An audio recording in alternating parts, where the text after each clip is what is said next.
to connect, waiting for it to connect. I think we have connected. I think we have connected. I think we're finally live. We're live on the YouTubes. Are we live on the YouTubes? Connected. Can you guys Let tell us us if know. we're live? Are we live on the YouTubes? YouTubes. Are we live? Are we live? Let me know. Are we live? You gotta say something in the Yeah, chat, guys, yeah. if we're live. Otherwise, this is going to be all this. Otherwise, this it's gonna be great song. Us going ooga chaka, ooga ooga ooga. Ooga You know, as actually, there's a great retrospective on that song and the art and Blue Swede who made it by Todd in the Shadows. Y'all should go watch it. What's going on there, citizens of the Reject Nation? Greg and John here today.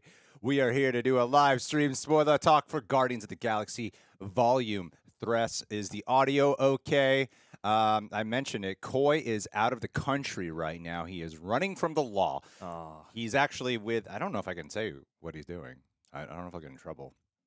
But it's a good thing. It's not a bad thing. It's a good thing. It's a good thing. It's a family trip. Yeah, man. So a lot of great things for Coy right now. So he's gone. So he will not be over talking and dominating the conversation. John might actually get a word in today. We'll see. I'm going to berate some people who aren't tolerant of various other people. It's going to be great. Don't worry. Never I'm say gonna no. do all the Coy stuff. Yes. It's the extent of John's Coy impression. That's just my big laugh and clap. Yeah, that's my Coy. Alrighty, guys. Well, you guys know how the drill goes here. You guys are the big part of what helps us, drive the narrative of this entire live stream of where our conversations end up going. Right now in the chat, spam from 1 to 10. 1 to 10. Spam what your number is. Is it 8 out of 10? Is it 9 out of 10? Is it 5 out of 10? Spam it in the chat right now. That would be amazing. Secondly, after you're done spamming, go ahead, leave a like.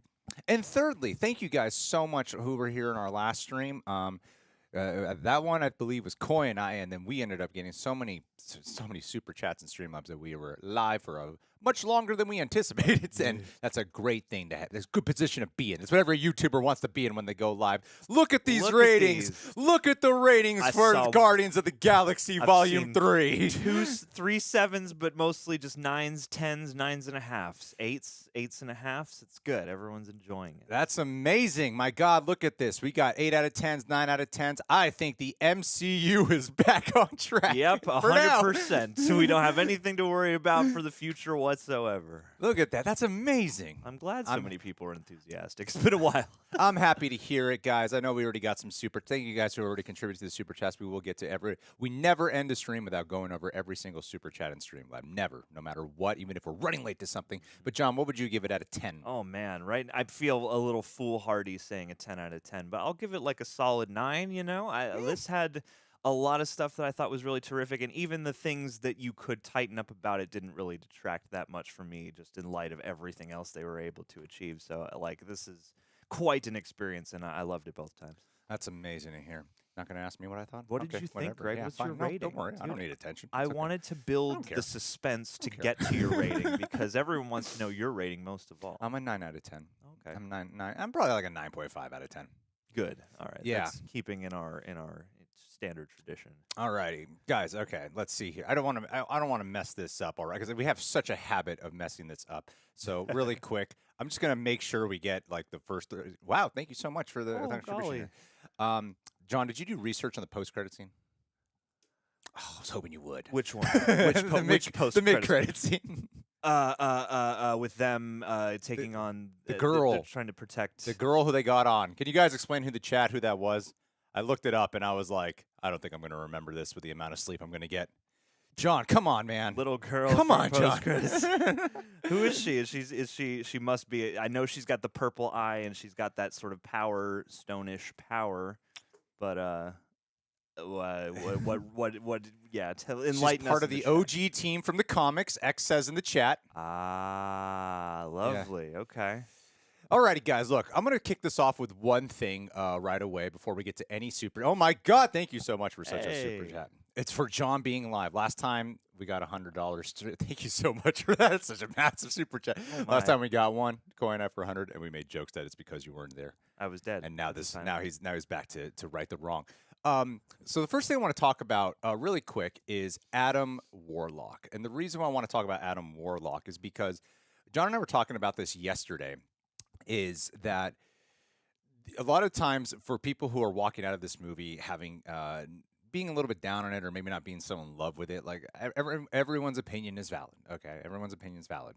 And I noticed a common thing that was happening, especially with people I was just talking to off camera, and then sometimes I would watch YouTube videos. Again, not going after anyone, but I noticed a common thing that some people would often talk about had to do twofold with what brought the movie down a lot for them, and this seemed to be the main thing they would talk about instead of talking about any of the things that really worked for them.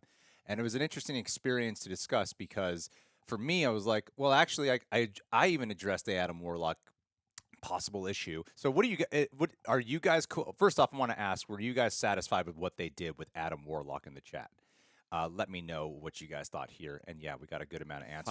I hope you're reading I am taking while I'm all talking. the notes right John, now. Yes, I hope she's you're- Marvel's sister. please They do. keep that canon, also known as Quasar. you She's keep- got similar keep up with powers to this Captain Marvel. While I spitball bullshit about That's Adam right. Warlock opinions, okay? Most certainly. All right, thanks, John. I'll Yeah, just talk 'cause over I'm gonna- you with all this Phyla-Vel I'm going to knowledge. bring this back around to be like, oh, John, what'd you learn in the meantime while I was spitballing shit? 100%. You got it. But a lot of things what people say is like high evolutionary.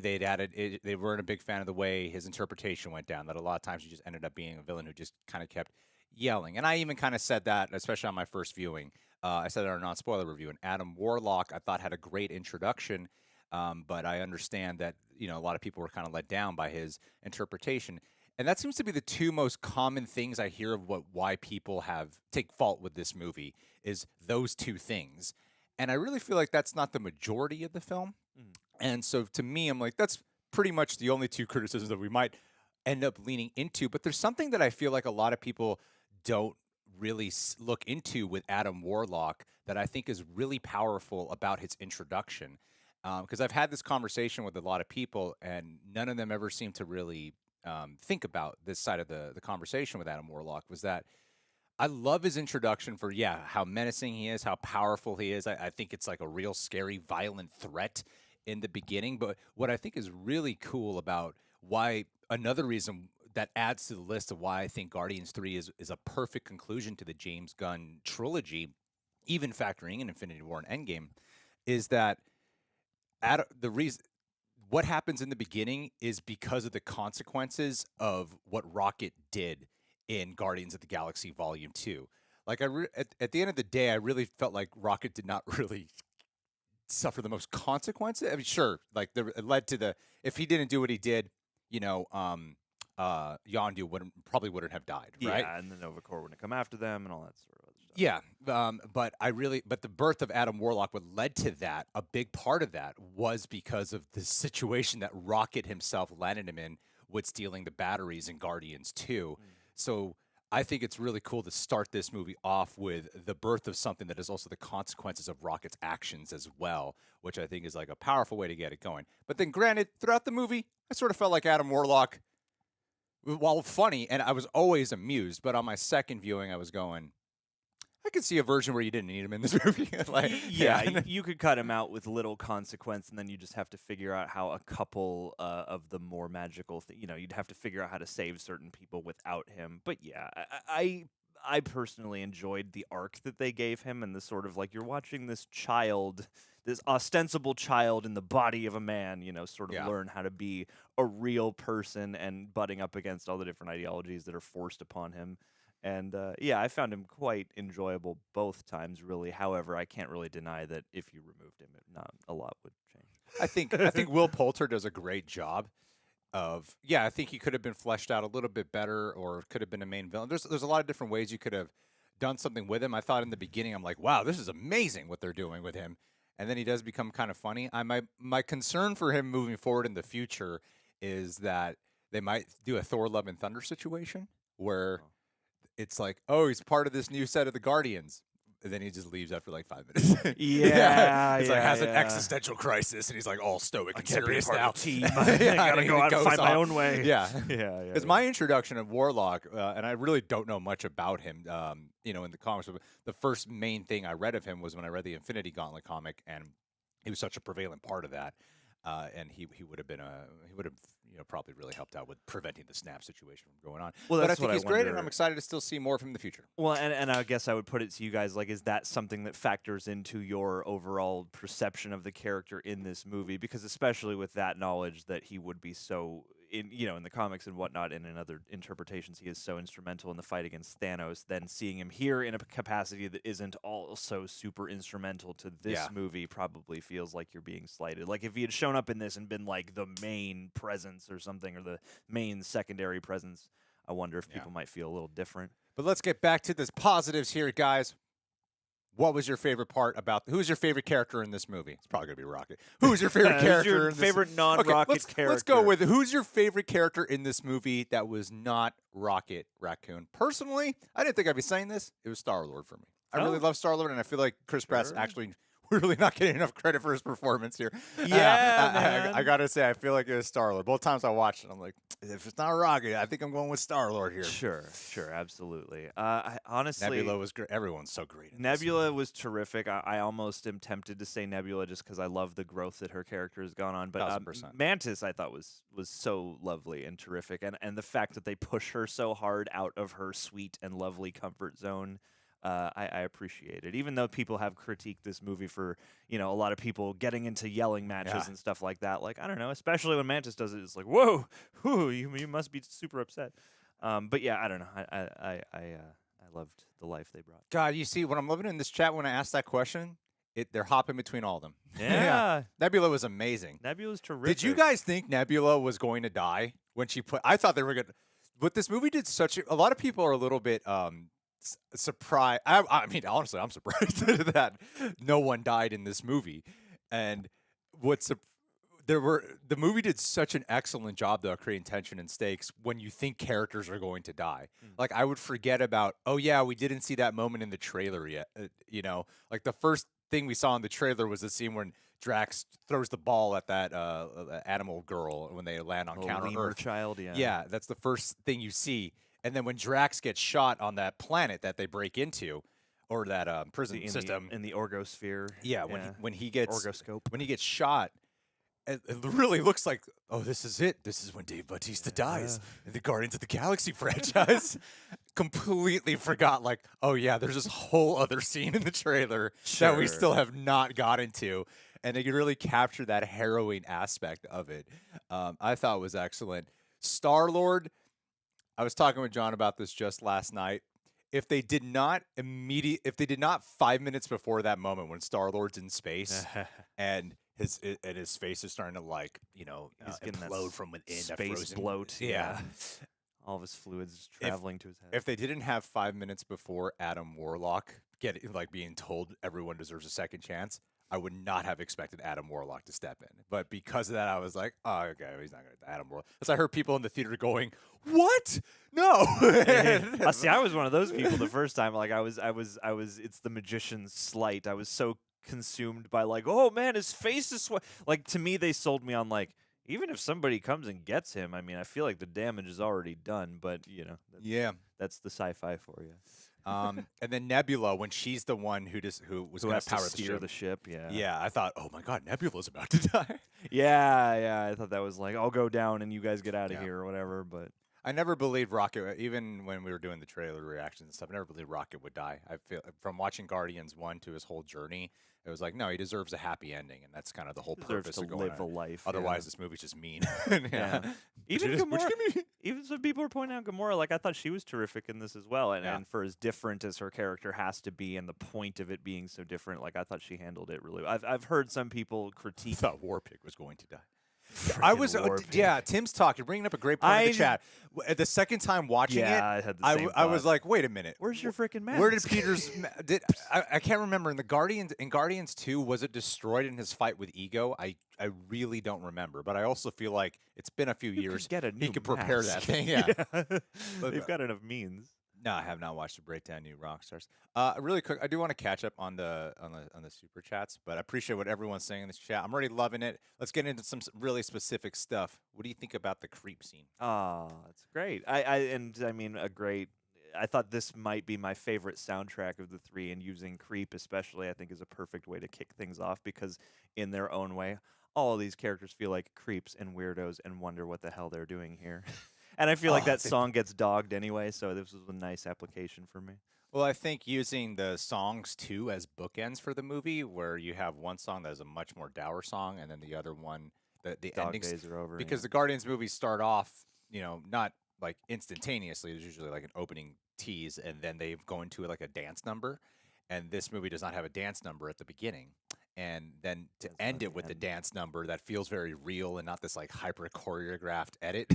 It just feels like people like having a real like sentimental nostalgic moment, a celebration moment. Well, It yeah. felt genuine. Like you could feel like the camera's just capturing people on a dance floor. I had this moment at both times where I was like, I've seen so many of this kind of scene in movies where like people get together and dance, especially in like family movies, and it's fun. It's like I'm not ever gonna like poo-poo that, but this was one of the few times where I was like, I feel the worth and value of having this sequence because like after all that we've been through, like the joy of just being together and dancing, and especially just like as the further I've gotten along in life, the more I've started to value just like the joy of letting go and dancing with people and just like the beauty of that. And so like I found that super cathartic.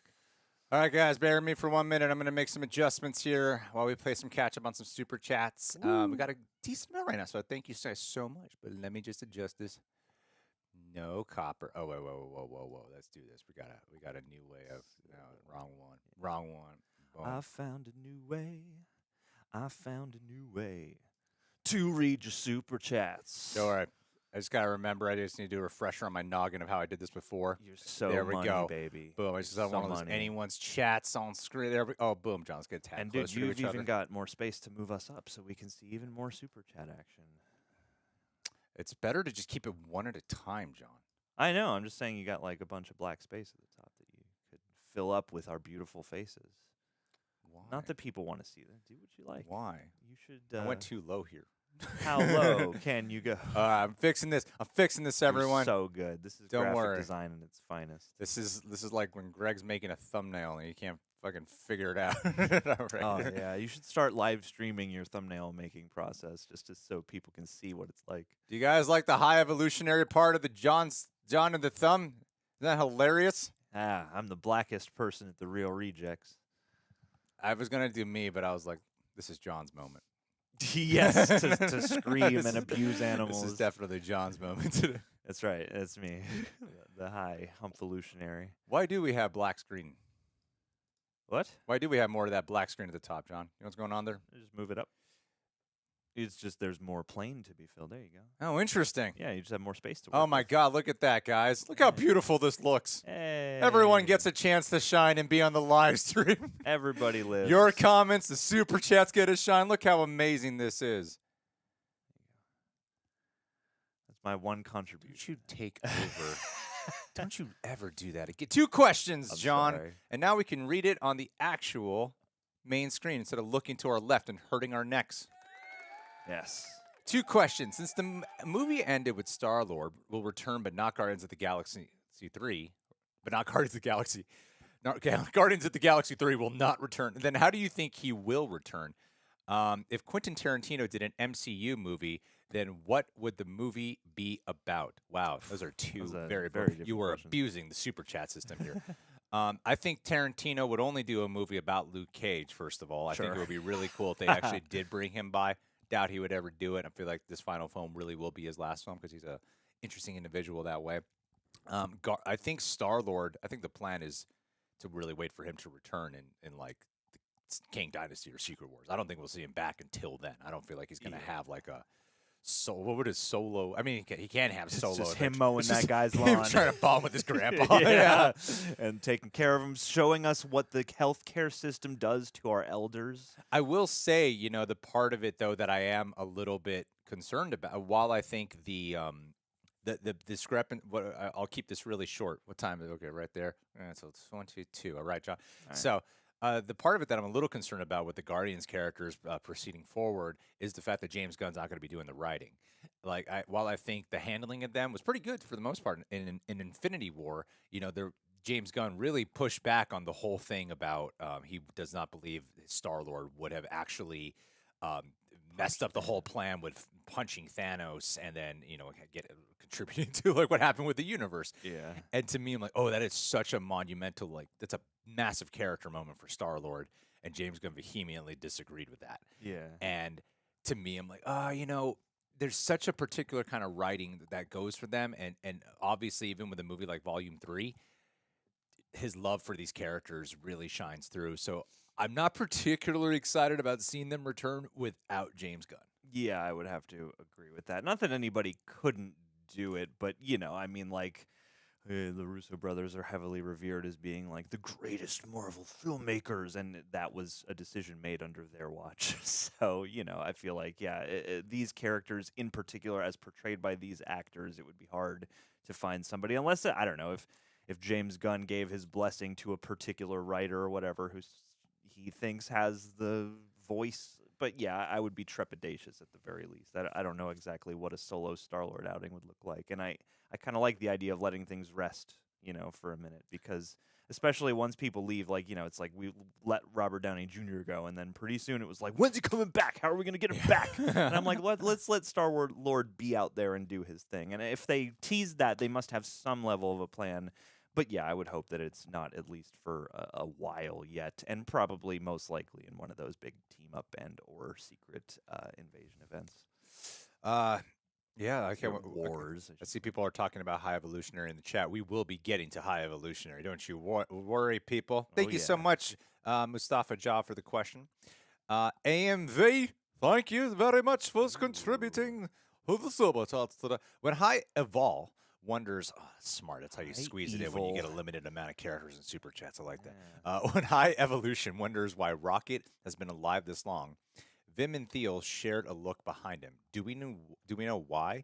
Seen it 2 times and can't figure why. That's who you're interviewing? Yes, I'll ask them this particular question. Actually, yeah, you know what? That's a great thing. I feel like because they have that turn, right? Which one's Vim and Theo? Which one's Vim? John, you're interviewing. I think you better not mess this up, John. I think Vim is the lady and Theo is the gent. Oh, John. Although, this is a bad look, John. I know. I'm going to show them this, John. That's right. You should show up for the interview. I'm going to be like, look, he doesn't even know which one is who. Which of you are similarly looking characters? One's a guy, one's a girl, John. Come on, man. I know, and the worst part about the interview is I don't have any reason to be like, I'm Filipino too. Because Theo, I think. Oh, John. I know. Vim is the lady. Already, Nicholas, thank you so much in the chat. Thank you for keeping me honest. So, yeah. Recorder Vim, you're right. I mean, I think Vim, they definitely kept stuff secret. I feel like they had a big... that would actually be a really interesting question to ask. I almost said Vince Vaughn, James Gunn, to ask James Gunn, because they do have the turn. She does have the turn on him later in the movie, the mutiny. But it's obvious that while there's some scenes that hint towards that possibly happening, I imagine that if they had information on B298, they probably kept it hidden for a while. I think they probably knew some stuff, but they kept it hidden. Yeah, and that's one thing I'm curious to ask them about. Is there's so much in those characters that seems like it's held under the surface. Like there's so much they seem like they are thinking or maybe want to say but don't, and more so certainly with Vim, obviously given where her story goes. But I'm very curious because I don't think that they would have some kind of I don't think they would have tampered with 89P13 on their own or something like that and, had some kind of ulterior plot. I don't think they're quite bold enough for that, but I am curious as to if they, have some kind of, I don't know, excess piece of context we don't know about, or if they're just worried, like, I don't have the answer, what do we do, Because when you got somebody like that hanging over you who is, so intense and so result-driven, it's like, if we don't have an answer, we're screwed, so. Appreciate the breakdown there, John. That was solid. That was a solid breakdown. AMV also follows it up with, I like to think High Evolve got more unhinged from his treatments. He could have been on the beta protein that Rocket discovered made Batch 90 violent. I don't know. He was already pretty unhinged. Yeah, he seems like he's been unhinged this whole time. He was already a total... The thing that led to Rocket attacking him was the fact of how diabolical the guy already was. I mean, that's a nice theory to have. I mean, I'm sure... I'm sure he's suffering the infliction of violence that Rocket delivered to him, which is that scene when Lyla and Floor and Teeth die. That scene, as heartbreaking as it is, it's interesting. One of the things I love about James Gunn, I don't agree with the assessment that this movie can tonally conflict. I don't. I think that scene is one of the powerful parts about that scene is it has this one moment in there when Rocket, to put it simple, plain simple, fucks up, High Evolutionary's face. And it's very violent. It's pretty disturbing imagery, especially for a PG-13 movie. Like a Rob Zombie movie. So he fucks up his face, and in that moment you're like, yeah. Yeah. But also, right before that, right before that, and after that, it's heartbreaking because Lyla died and his other two friends died as well.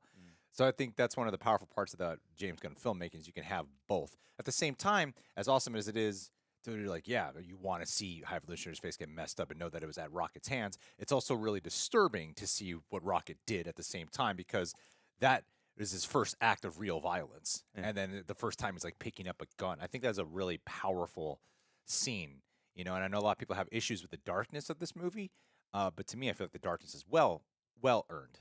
Yeah, and it's hinted at for so long, it's clearly a part of Rocket's history, and that's one of those few moments where that delivers you a catharsis that is hard to attain in real life. I would say. Leah, I love your question. Thank you for the super chat. What is your ranking of all three films and holiday special? I feel like it's unfair to rank the holiday special against the films. 3, 1, 2. I like 2 a lot more upon revisiting it, but I think 3, 1, 2 would probably be the order I enjoy them the most in. I just don't know if I've seen 1 too many times now, where proximity is so funny. You've obviously been reading your super chats. I mean, you've obviously been reading the normal chat. But the oh god, that's hard. I think recency bias can definitely play a factor in my own noggin, and a lot of times I can have a different opinion when it's like I watch it at home versus being in the theaters. Yes. And so it's difficult for me to say. I feel like I probably have the same ranking as you right now. I feel like 3 to me is the most sort of meaningful, and 3 is so satisfying in that it brings everything around. It really feels like it's connected to the other 2 movies. It makes both of the previous ones more rich. And yeah, I don't know, just like the level of emotionality you get out of this journey and the amount of just attention paid to every character's growth, I think is really beautiful. Well, okay, Lionheart, you're saying I like 2 more than 1. And that's the weird thing. I kind of like 2 more than 1 when I rewatched the movies recently. I don't know if it's because I was just hit with the feeling of, oh my God, I finally get this movie and I really like it.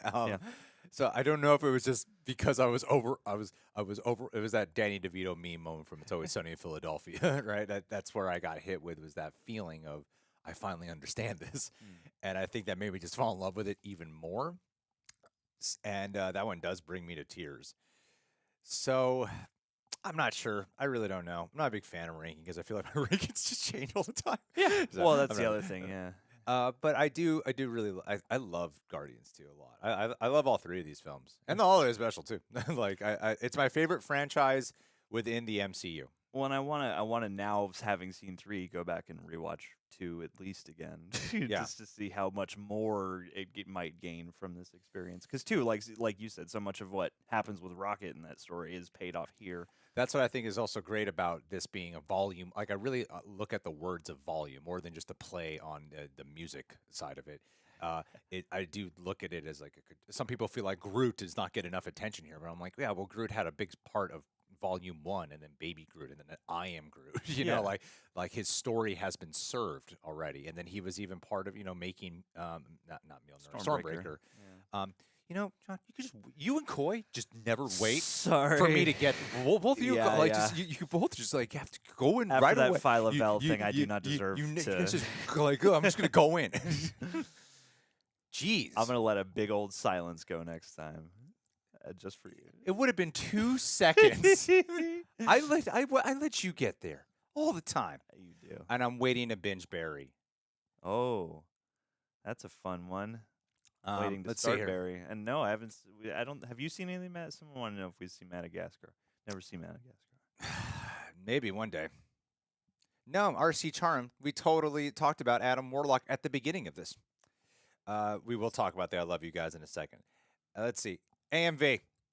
I cried. Thank you so much. I cried every time they showed Floor. Sure. Poor thing was maimed and full of innocence, especially when she was saying Teefs, Floor, Rocket, go now repeatedly. Yeah. Oh. I don't know about you. Okay, what is it?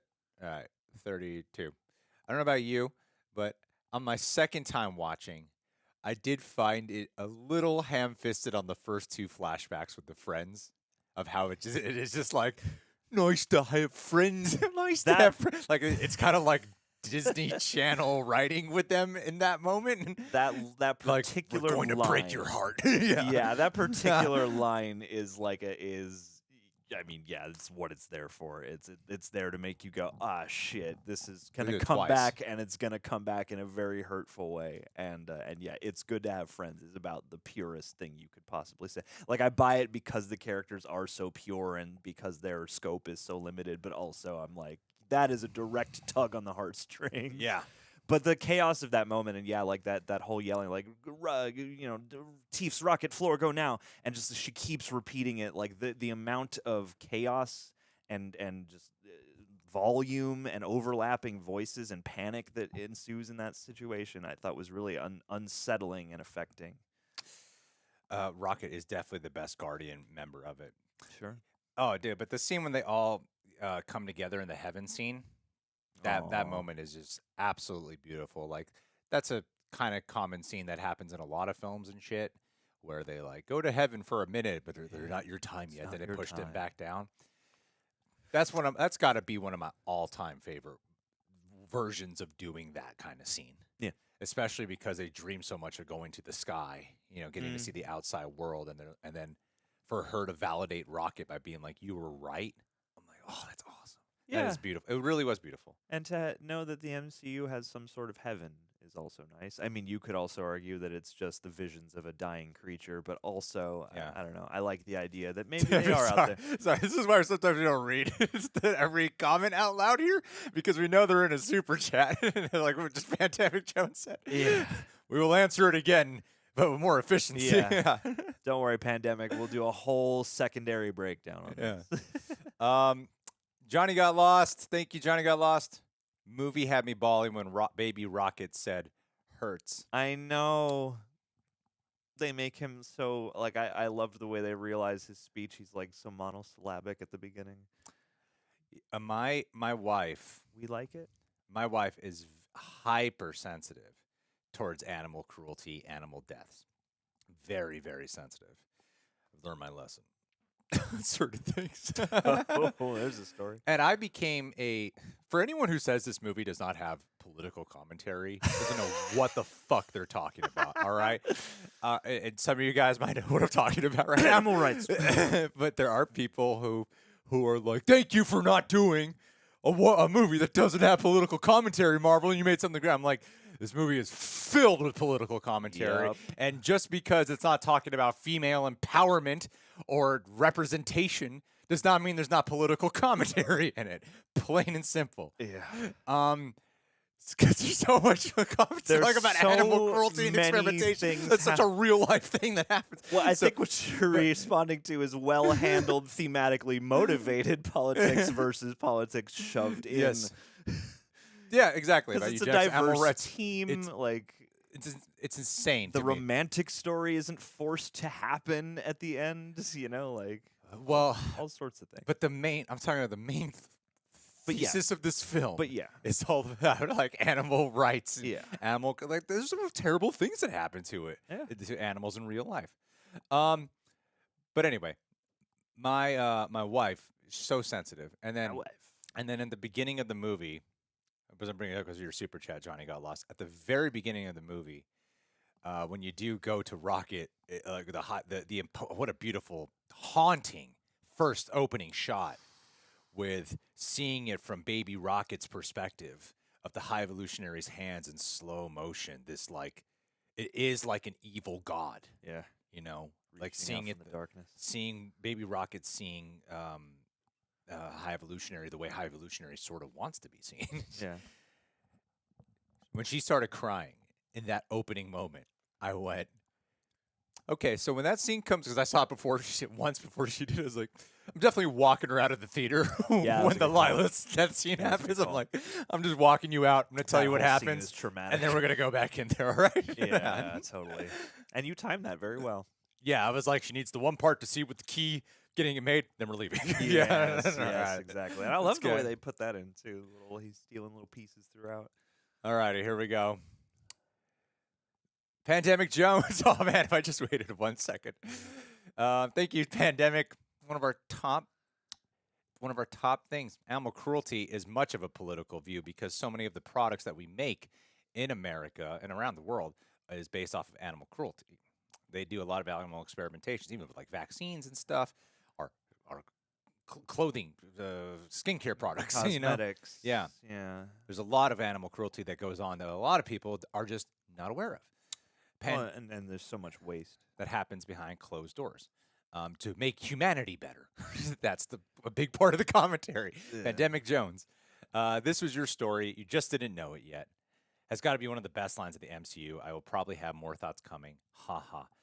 Yeah, John, what'd you think of that line? Take it away. That was lovely, and I mean, it's obvious for part 3, but as I think it pertains to the entirety of the franchise, and yeah, I mean, I think that is something that, while I mean, yeah, it's in a lot of ways it's Star-Lord's story as well. Yeah, I mean, like the amount of just hinting at what's going on with Rocket and Rocket being such an emotional core throughout them. Yeah, I thought that was a lovely way to tie that off, and a lovely way to like make a trilogy within a bigger franchise have its own arc in terms of like shifting the focus around and doing that in a way that feels natural. And yeah, I thought that was really nicely handled and a nice sort of gift after all the anguish. Yeah. certainly.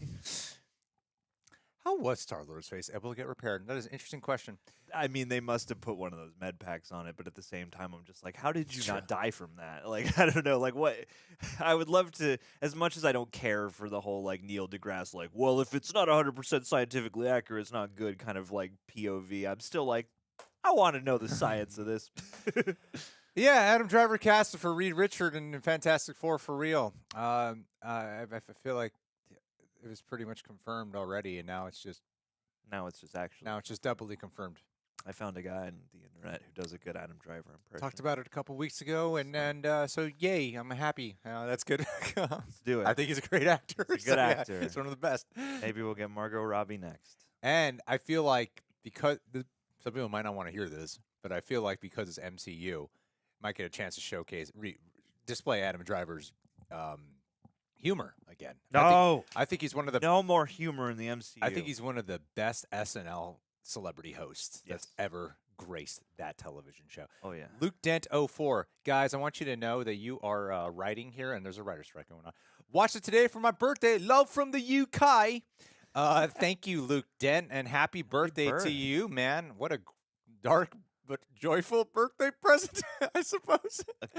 Sometimes birthdays, they make you think of mortality, and so does a movie like this. It ties in. Yeah. Happy birthday, man. Go have yourself a dance party and reconnect with your grandpa. Hey, seriously, thank you guys to everyone who's been contributing to the super chats, and thank you guys so much for being in this stream. It's always more fun to do these when we really love the movie versus like a quantum meeting where I'm like, fuck, we're gonna be arguing, which can sometimes be a more fun stream. But all right. Yeah, each one is its own special thing. Let me see here. All right. But John loved Quantum Mania. I thought it was decently fun the third time. I like ants. I love that. Give me more silly ass Hank Pym. I wish the super chats could be not the super chats. I wish this on the live chat we could get rid of the typing bar, the crop bar. This part right here. Let me. May I, with your permission, High Evolutionary, attempt a tweak? I think this movie wanted to be rated R but didn't. But while you're doing that, I'm going to read this super chat from Green Drink. Ooh. I feel the last post-credit scene. Thank you for the super chat. Last post-credit scene, talking about the grandpa's stepson was odd. Like they cut something out last minute. Given that the mother was also African American, do you think Jonathan Majors was originally a part of it? Not all black people are related. No. Jeez. That's not what I know what you're saying. That's the neighbor he's talking about across the street. Is just Kang sitting on the porch Yeah. watching Peter mow the lawn. That's the variant Yeah. on Earth 616. Yeah, he's just a slacker who makes people mow his grandpa's lawn. Daniel whatever. Richards is a fucking bum Yeah, on yeah. Earth 616. Yeah, that last post-credit scene. No, I think it was just made for joking purposes, honestly. I think that was...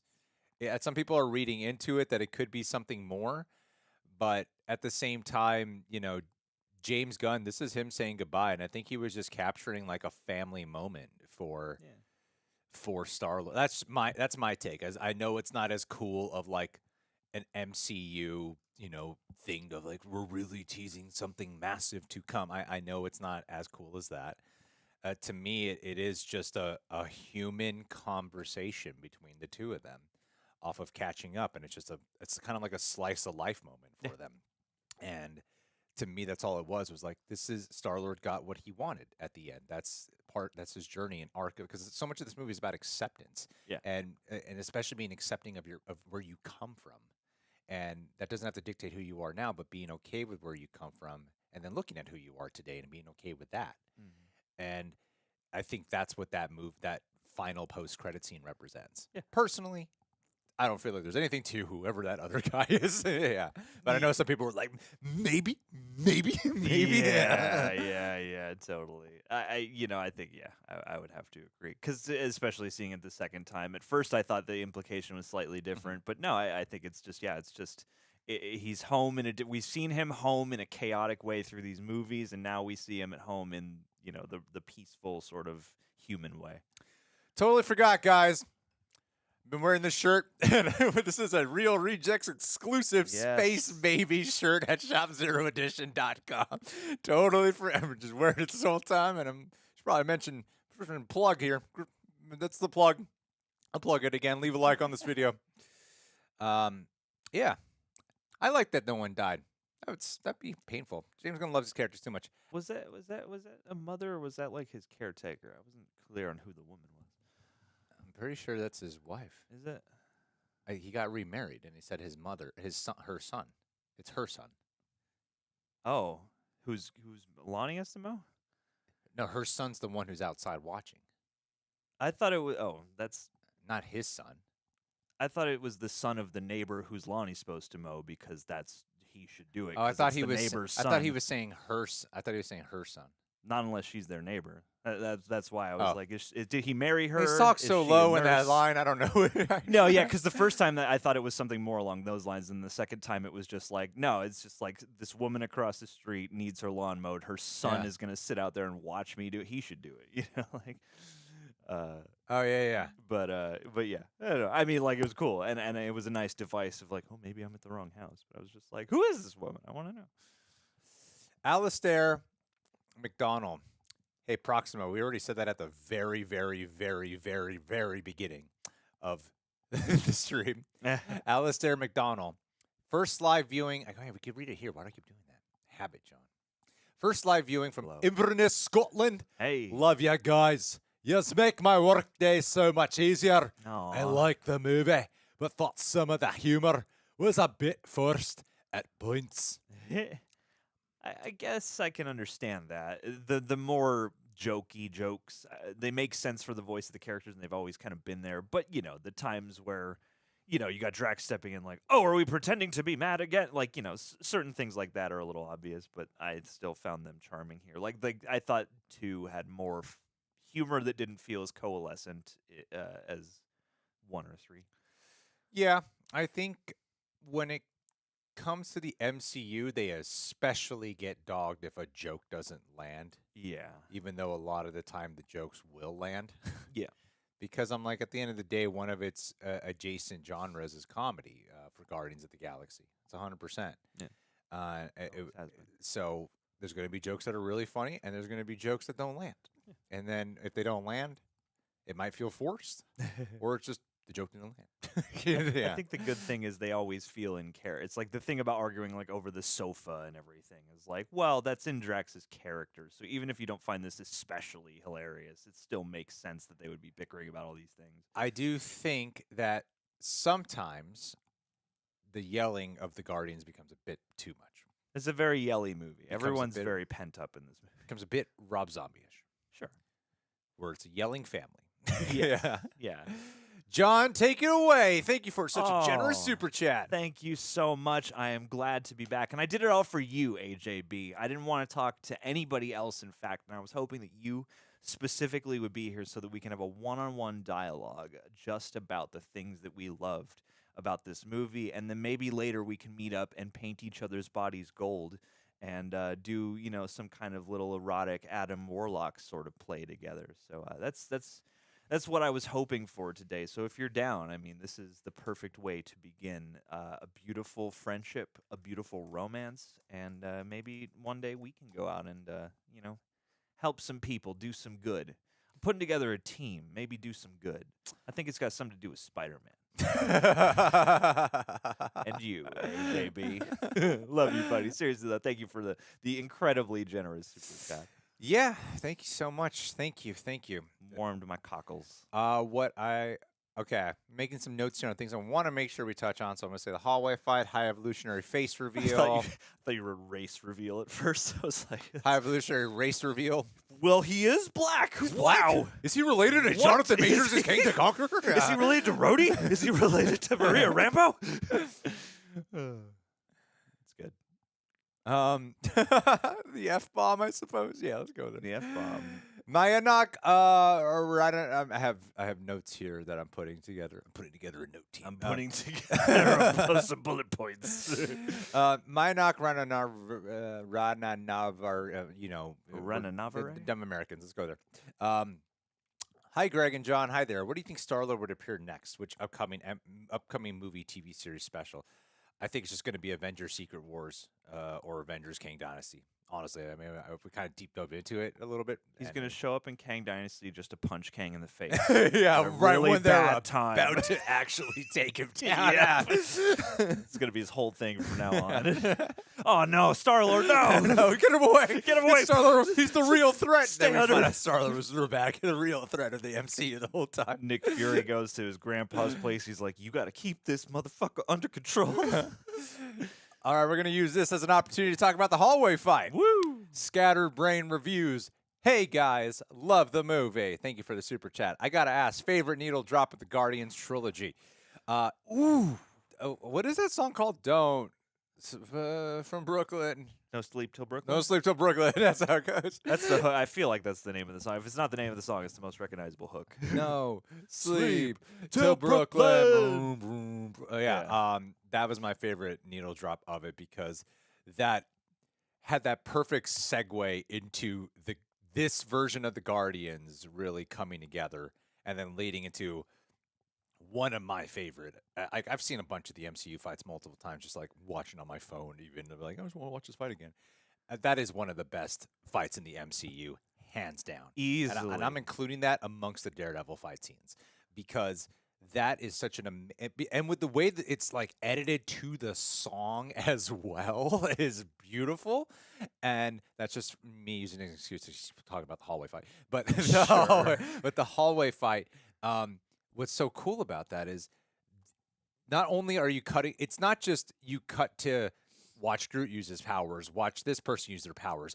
You're watching them bounce off of each other and sometimes like bouncing off to each other, using each other to get to the bad guys and stuff. They're really working together here, and it feels like they're improvising it along the way. Yeah. And it's just such beautiful choreography and some of the coolest maneuvers we've seen any of them do. And it just has such an epic ending moment with it as well. I think and everyone is awesome as hell. Everyone is so awesome in that fight.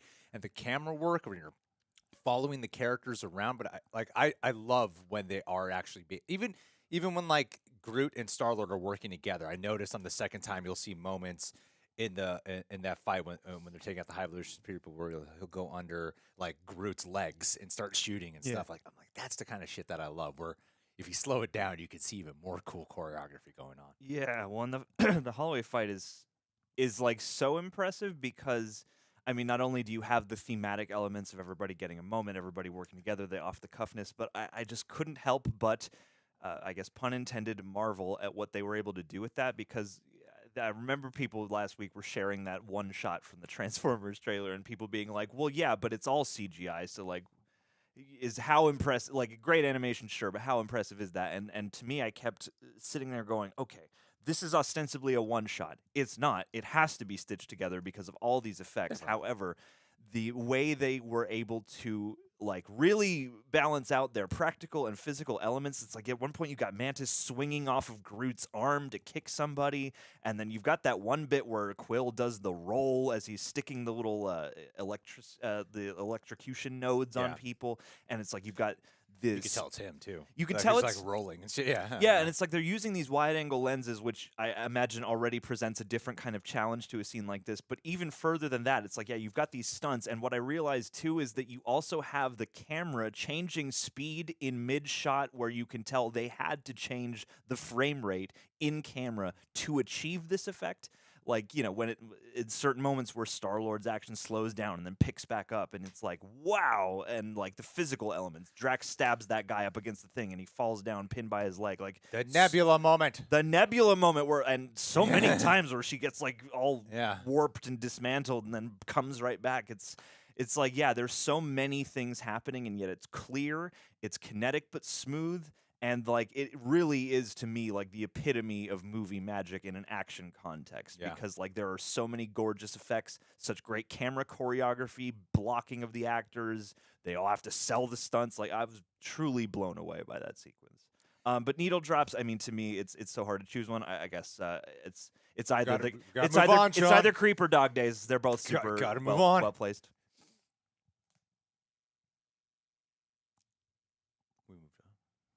We did it.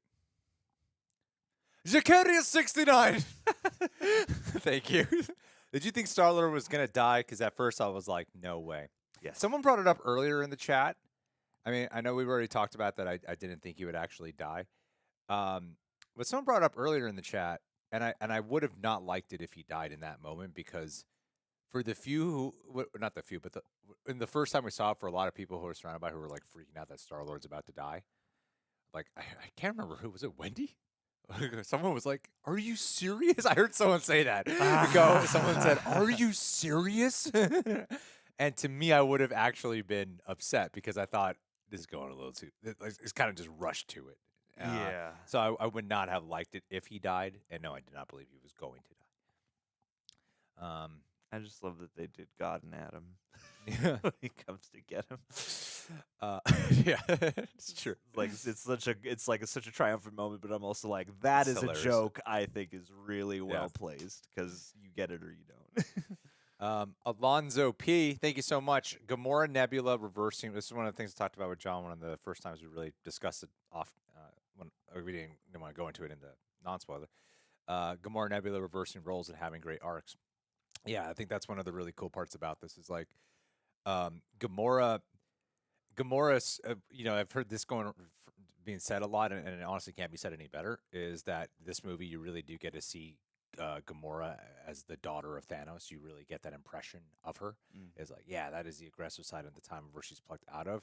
But if you watch like the trajectory of where Nebula was in Guardians 1 to where she is now, that is like what the Gamora arc was kind of like. From Guardians 1 to like Guardians 2, Infinity War included, actually. And now Nebula is the one who had that arc. So to see them be reversed, especially for a bookend of a trilogy, where, Nebula's like, well, Nebula gets angry. You don't think she's going to be the rageful person who's going to kill you at a split second. She's not ruthless the same way she once was. Yeah, and I think it's cool that they did have that flip where they can learn the heart from each other, especially with you know, because in Guardians 2, they do have a little like heart-to-heart moment. Yeah. But I love the Gamora and Nebula journey throughout all of these, you know, and I even think it's cool with Infinity War and Endgame included how Infinity War has the Gamora story and Nebula gets her story in Endgame. Yeah. And I think a lot of people kind of overlook how how vital to the MCU the Guardians are, and especially Yeah. to Infinity War and Endgame, but Infinity War especially, you know. So yeah, is our audio too low? Is our audio too low? We can crank it even higher. I don't know. John yells. I'll just turn my mic. I'll put my mic way down here. Gonna do a little refresher here, everyone. Just keep your eyes on the screen, everyone. Just gonna check a couple of things here. John, read some comments. Oh, hey. Did you think that Nebula's arm was made of vibranium nanotech? I mean, certainly some kind of nanotech. I'm getting tired of nanotech, honestly, but I love nanotech. I really liked the design of her arm, actually. I mean, I wouldn't be surprised if it was vibranium or something similarly as strong and durable, but I liked what they did with her arm quite a bit. And we did rate the movies at the beginning, Proxima Century. You know what not enough people are talking about, too, is her in the opening with Nebula with those, like, wings, fire, the Blue Beetle effect that she had. Yeah. You know? That was bad. Well, and I love, too, that they have, I like their side of the galaxy because they do have certain tech that is very, Saying like... we're significantly quieter than usual. What What did you do to the stream, John? Everything is... Where's your volume at? Because everything is... Those are just our headphones. These are just for the headphone. Yeah. These are just the headphone audio, see? And these are the actual input audio. And, yeah. I don't know, I just crank you up to the top. I'm sorry, everyone. Oh, no, God, that's too loud. I don't like hearing it. No. It's okay. That's too loud. Get more speakers, I guess. Everything is cranked up to 10 here. Whoa, look at that. Oh, it's Chris Whamoff. Hey, Chris Whamoff. Chris. Thank you for everyone who contributed to our Streamlabs, too, because they take less of a fee than YouTube. YouTube takes like 40%, 45%. So thank you guys so much. Audio seems fine. Yeah. You know what? I want you guys to fight about it. Spam in the comments. Yeah. Audio, 1 to 10. What do you think? How would you rate the audio experience of this podcast? Do you realize... 469-209 0002-16362 P13. P13 Chris Swam. I'm afraid to like yell and piss you guys off in the stream, so I'm not going to. Here, now you can do it. I'm just scared. I don't want to wake up the wife too. I just got a chance to watch it last night. Oh, absolutely loved it. They moved forward with the GOT4. Who would you want to helm post Gunn? Oh, what a great question. That is a very, very good question. Yes. Who has the sensibility? You know what I would want is the Raka guys. Oh, my God. I think they would do great. Like, I hear they're doing the new Street Fighter movie. Whoa. And I think that is perfect. Cool. Perfect choices, especially when you look at the YouTube videos they've done. I actually feel like, they might not be such a bad pick for the Guardians of the Galaxy 4. Or who's good at, like, a team of misfits? Who's done a good, like, Misfits ones? Who's done a good Misfits one? David Ayer.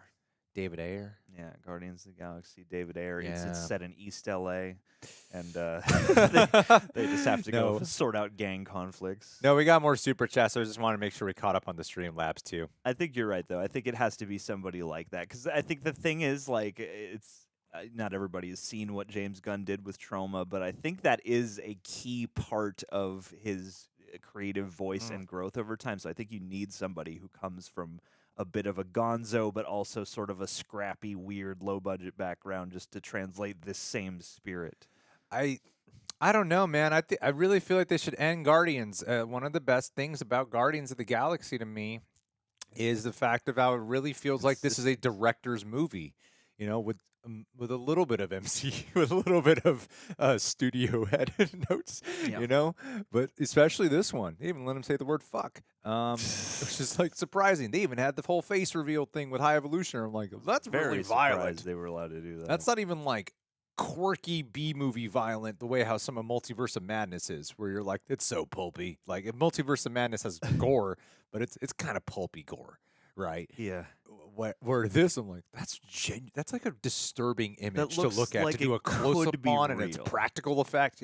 Like, that's disturbing with High Evolutionary's face, you know? And I wonder... but beyond that, like, I'm just saying, like, the whole sensibility and editing and everything about it feels like this is James Gunn's voice, where, like, you can kind of see it with Thor Love and from Thor Ragnarok to Thor Love and Thunder, like this, the look of Love and Thunder does not look like how I imagine Taika wants it to look. You know, Okay. so I really think that this particular movie, like this particular franchise, I don't feel like it would go back to feeling like this is a director's vision. I think it would go back to feeling like they hired an independent director so they could order around. You know. Yeah, I would be very curious because I have to, I don't know. James Gunn has a special kind of it where I think his visions work well, probably with what the committee wants, but also he seems like he is formidable enough to secure his own vision, and I don't know who else could really do that.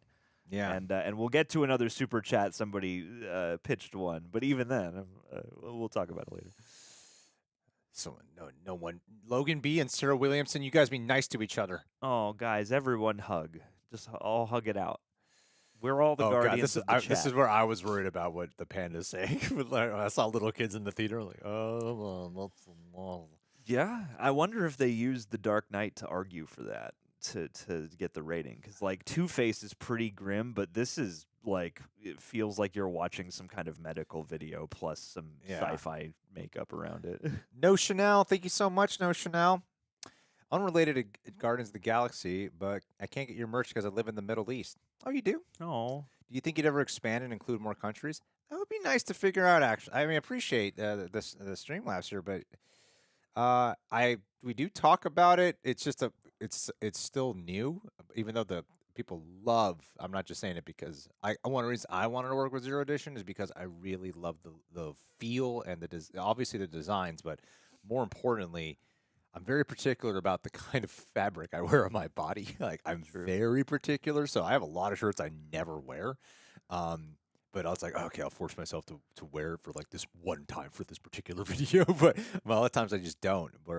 So I would love to. I'd have to talk with them. It just depends on how the growth of the company is overall going. But yeah, of course we'd love to expand more. But thank you, No Chanel, for supporting us anyway. Flev Doran. Flev. I really like the movie. Good to hear. Good to hear because I know it can be up and down for you. The mission to save Rocket was part really good, but it's the ending that left me tearing up. But I don't know what to feel about this recent trend of open-ended finales. Like in Thor 4, Thor will return, but no one told Chris that. well, Thor, I think will. I mean, even if it takes 10 years and a recast, Thor will return because he's like a pillar Avenger. We want to get you that Joel shirt, No Chanel. We want to. Oh, absolutely. We sold over close to 200 shirts on that. Oh, hey. Sorry, No Chanel, but one of these days, Dude. You know what? I'll Instagram message me the real rejects. Instagram message real rejects. Instagram message real rejects, and and I'll see what I can do. Is the guy from Easter Egg Guy Coy Sarah Williamson? Is that who you're talking about? Where's the Easter egg guy? Or is that Andrew? I mean, I kind of feel like this has been an MCU thing for a while, though, since kind of the beginning. Am I wrong about that? No, yeah, they've been doing this forever.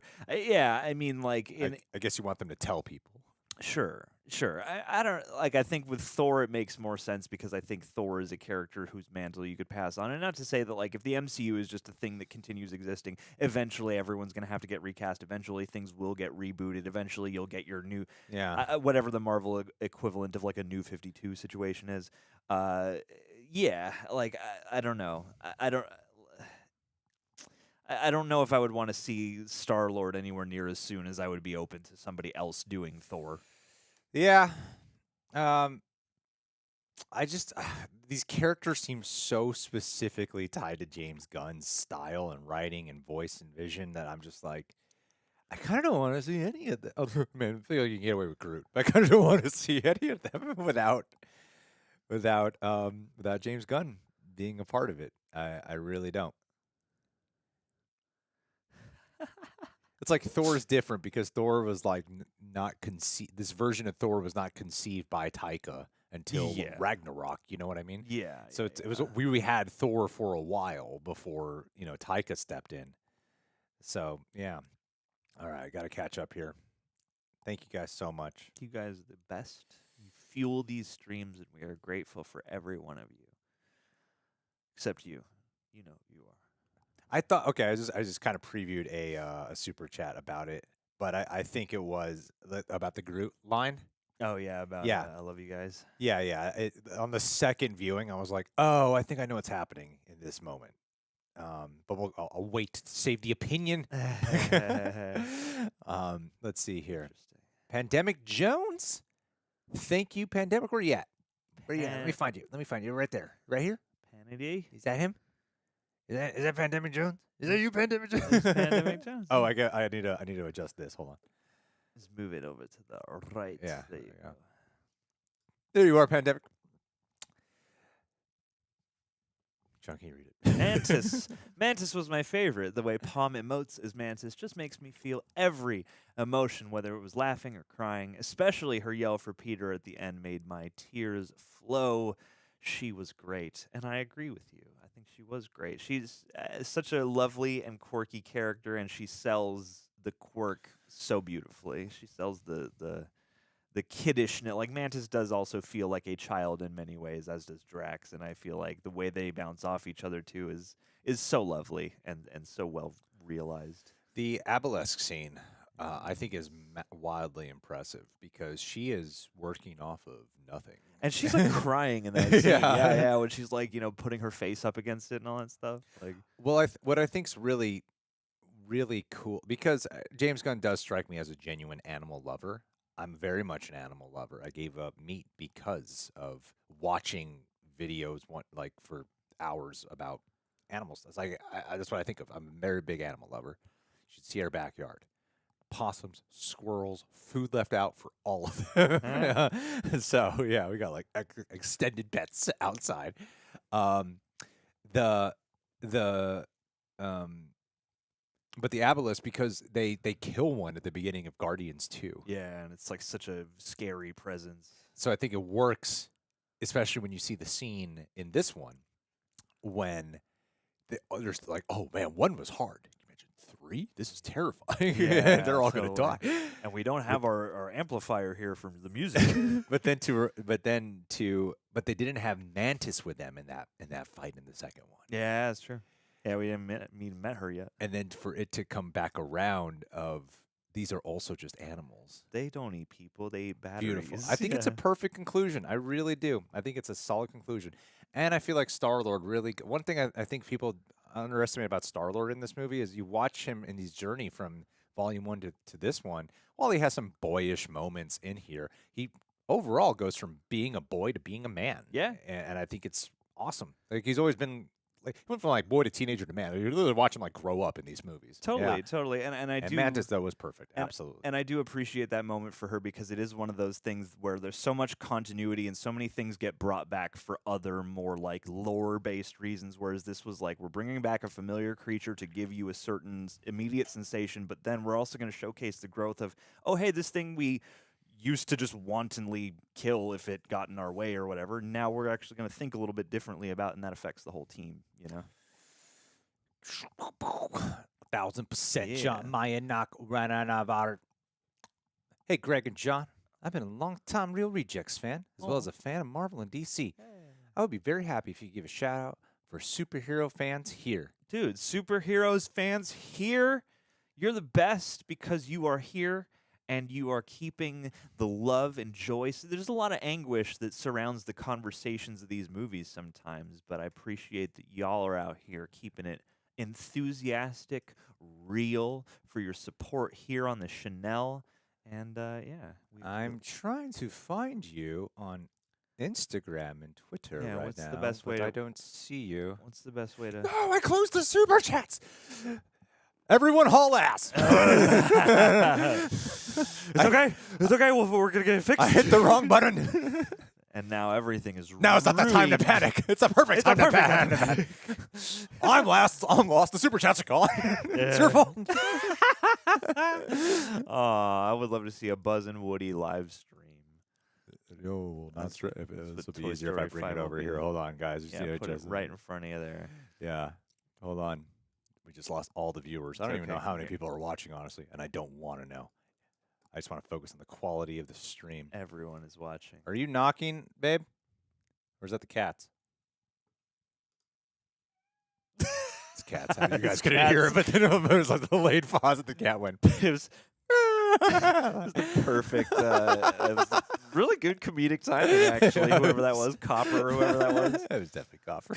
I love that bit when they're in the Orgo Corp, the big atrium in the Orgo Corp, and she grabs that one guy and just says "kitty" or whatever, and he starts acting like a cat. Violent rage. I also appreciate that the Orgo Corp sentries look like Dr. Satan.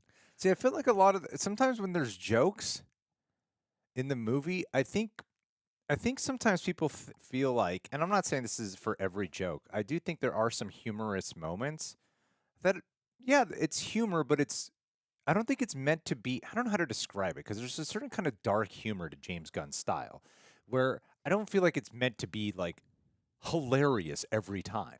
Yeah. You know, like even like what you're just talking about with that moment. What's it called? The Orvo Core? Orgo Core? I think it's with a G, right? Orgo Corp, and it's the Orgo Scope or whatever that the actual satellite is called.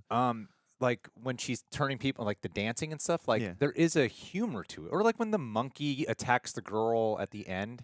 Yeah. I mean, that's a heroic moment, but it's definitely a dark joke. So I don't think every joke is meant to be like hilarious or like we need to put it in here to like release tension or something like that. I think it's just part of the world of James Gunn. And it's part of how this family speaks to each other. Yeah.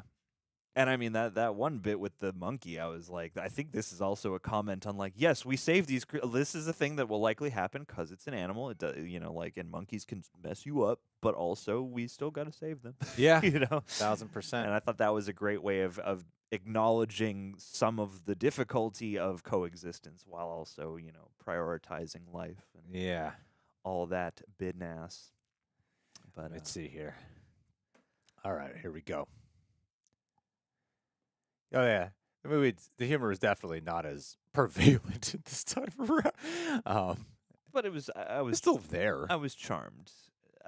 Like I'll like they're a bickering family, and I feel like it always added to the dynamics. And then when it was funny, even better.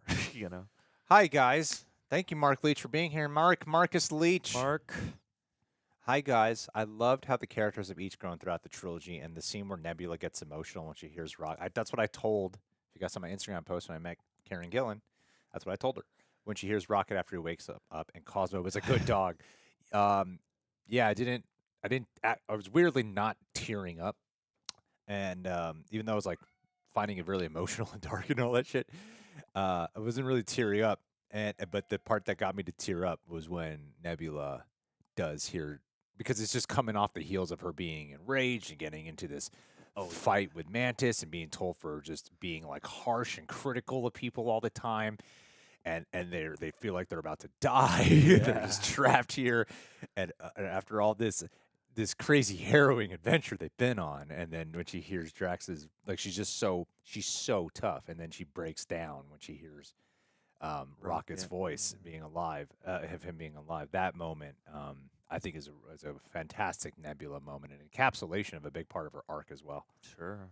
Yeah. Just the way she played that, I don't know, just that little hand over mouth, just like overcome, but not. Yeah, it's like the way she finds the pitch to how that would come out of that character, I think is really lovely. See, it's interesting because I didn't really like Nebula in the first movie. But every time I've seen Guardians 1, I've never been a big fan of the portrayal of Nebula. But from Guardians 2 and on, I'm like, she's great. Yeah. Like, she just got like really great. Yeah. Yeah, and I love how much of a character she is in this movie, and that she does become like the de facto leader of nowhere. Like, I thought that was a great sort of end for her arc in this. I do like how there is an F-bomb in this movie. I do like how there's an F-bomb in this movie, but they still have television censorship of screw yous in this film. I know, so many times. I'm like, Gamora would walk off and be like, "Fuck you" and "fuck you." Yeah. Like, I'm done. It does call attention. But I'll take it. I'll still take it. It's a harsh F word. Oh, I'm gonna get demonetized. Oh, sorry. That's harsh. I'll say them softly. They're taken weirdly into context of how to say the F words. Isn't that weird? We didn't say them sexually in any way. Well, you said like, we'll see. I'll go back. That's why you guys super chat Streamlab to save us from such a disaster. I'll go back and cut Thank those you. out. Favorite line in the Clayton Crook. Thank you so much. You and Coy, man. I only You did and it because Coy. you said it. Literally, I heard you say the F word I didn't before, say and I was F you though. That's like, different. "Oh, now I know." And now I'm not gonna swear at all. You got to research. I'm just gonna not swear. You to got be to safe. research the rules of how this stuff goes down. If you want to partake here on the channel, John. Sure, of course. Otherwise, it's just going to be videos of only you and Roxy, I'm just not and gonna you and swear Tara, just in case. and you and Coy. And people hate those videos. Dude, nobody wants to. Nobody see wants to those. see you and Roxy and you and Coy. Nobody you and wants Tara back. Everyone hates those. Yeah, they do. I haven't been coordinating a with Tara liability. and going over a massive list of movies she hasn't seen. I haven't been working my ass off to get her back here. Clayton Crook.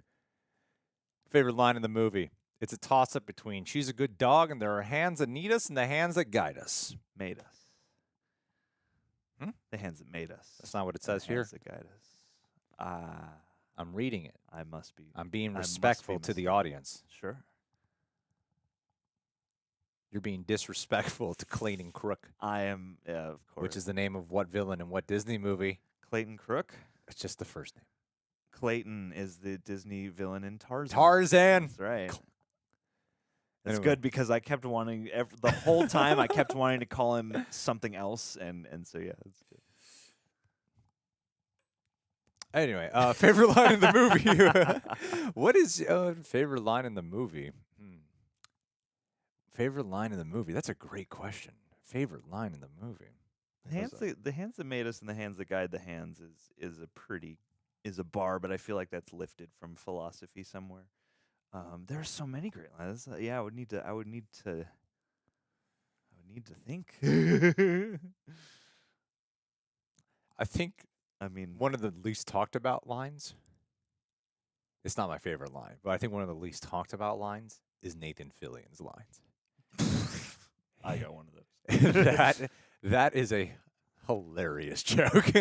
Yeah. that was a good reoccurring joke. Yeah, I've got a moron. He just always feels he has to point out like this weight on his shoulders that he has to drag around with him. I thought it was so fucking funny. Yeah. Dealing with the nepotism that he has to bring around in result. I thought those jokes were so funny. I thought you said something else. And I like to, because I wondered if it was just like an improvised line in the moment, but based off of the way the camera angles were done, and like when he looks back over at that guy, I'm like, okay, no, this was a planned part of the script. That is such a funny ass line. We're gonna get to I love you guys in just a second. Oh yeah. Ian Bloch, thank you so much. Thor predicted Rocket being the captain at the end of the third one in Infinity War. Ah, my man. That's right. Didn't even think about that. Oh, not bad. Oh, let me ask the captain. Oh, wait a second. It's me. That's right.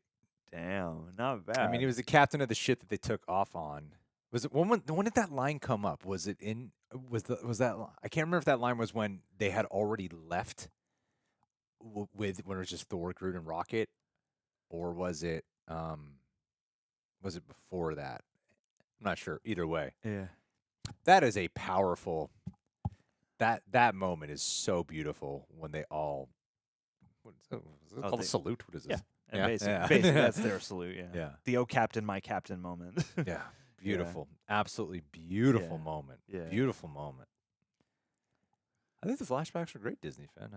They were hilarious. All funny flashbacks, just to add more to the Marvel comedy. Of course, the hilarious tale of Rocket and his friends. Friends, we're friends. Friends are great to have. Friends is good. Friends. It's good to have friends. Friends. We're all gonna live. Ain't nothing bad gonna happen today, Hey, dude. Going Mach 5 podcast. Cool name. Hey guys, we all know Koi is in your trunk. You can't keep that man in a trunk. He'd be talking to the trunk. The trunk would open itself. I can't, Yeah, I he can't would listen to this guy talking anymore. He would vibrate the seat to folding down, and then he would get out the back door or the front door if the child locks around. But it's safe to say Koi's not going to be in that trunk for very long. And he'll figure it out. Or I mean, he'll find a way to like do a full ass workout in there, read 10 comics, and then when you open the trunk, he'll just burst out and run away. Anyway, was that our first F-bomb in a Marvel property? I mean, Yes. everyone's treating it as such, so I have to. No, it imagine. is. The interviews have said it, and I think it's because we've been on the verge. Oh yeah, I mean, if you guys don't we've know this, cut away from it. It's amazing. I don't know if High Evolutionary have King Tech. I doubt that. Doubt it. Doubt it. I feel like he would have his own tech. So what James Gunn was saying was that when that F-bomb was presented in the screenings, and even though the joke went over well, he talked to Kevin Feige about it, and Kevin Feige brought up how the Russo brothers originally, you know that line, "I am Iron Man," at the end of Endgame. Yeah. The original line was something along the lines of "Go fuck yourself." I'm trying to say that to hide it. All right. So it was one of the that was one of the that was one of the original. That was the original line before they had Robert Downey Jr. come back and change it, because Russo brothers said they didn't want that to be their legacy as the because if that is the final moment, the final line for Iron Man, that would be the most talked about thing. Yeah, It would and that's a great overshadow a point. lot. Yeah. Whereas opposed like a line, and then Kevin Feige was like, are you sure you want this to be your legacy? And then James Gunn was like, do you not know who you're talking to? Of course I want it to be my legacy. Yeah. So he won. Yeah, so, I love that. Of course, Yeah. well, and he would. Like, of Yeah. course, James Gunn would. Yeah. And it's in the kind of scene where it's notable, but it doesn't like if it's not at the climactic moment of this gigantic multi-movie battle, you know. And I thought it was also a fun way to liven up, a pretty classic joke about the door handle. Let's see here. Dan V900. Thank you, Dan V. Oh yeah, Dad. Drax, you were born to be a dad. I thought she was going to say you weren't born to be a destroyer. You're born to be a healer. Oh. I thought that's what she was going to say, and then she said, "Dad." I'm like, that makes more sense. Both times I watched it, I totally forgot. The second time, I forgot the line was dad. I was like, healer. I'm like, why does my mind keep going there? Gunn confirmed that "I love you guys" was for the audience understanding what Groot was said, where he didn't suddenly learn other words. It was well done.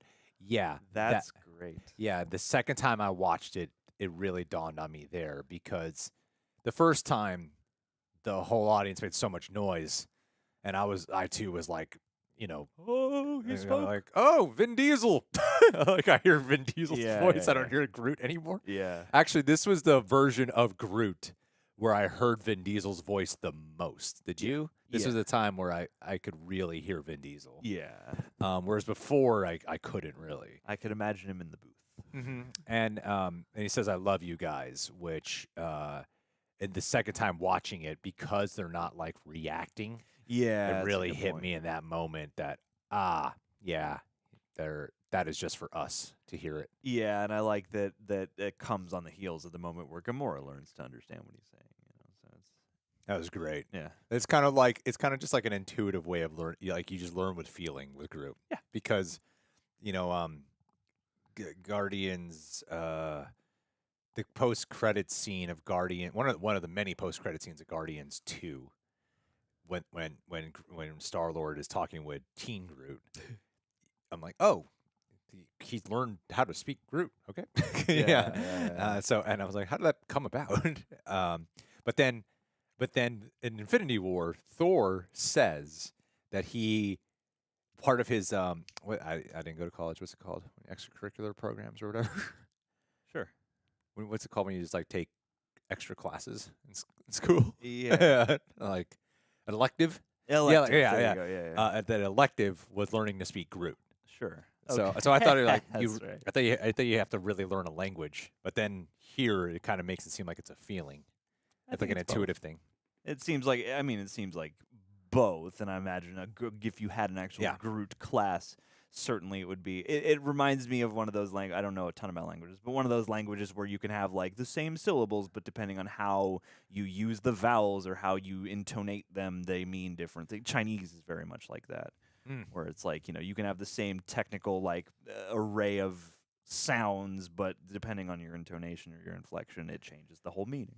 I don't think you need to go with a giant room for a movie like this, Guardians in particular. I think it's better be great to be on a big screen, but I don't think you need to be with a packed audience for this particular Marvel movie. I think it works both ways. Let's see here. Crooked. Oh yeah, there's a third afterlife, huh? I think it was a real afterlife that he went to. I think it was a real afterlife that he went to before we get to it. Yeah. I'm choosing that. You could go both ways for different reasons. The last scene with Quill and Gamora was really beautiful. Seeing him find some peace too with his grandpa and her with a new family and the Ravagers. Yeah, I thought that was great.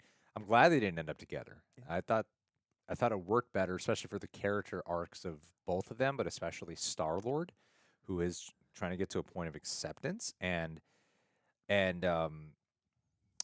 what was it about that?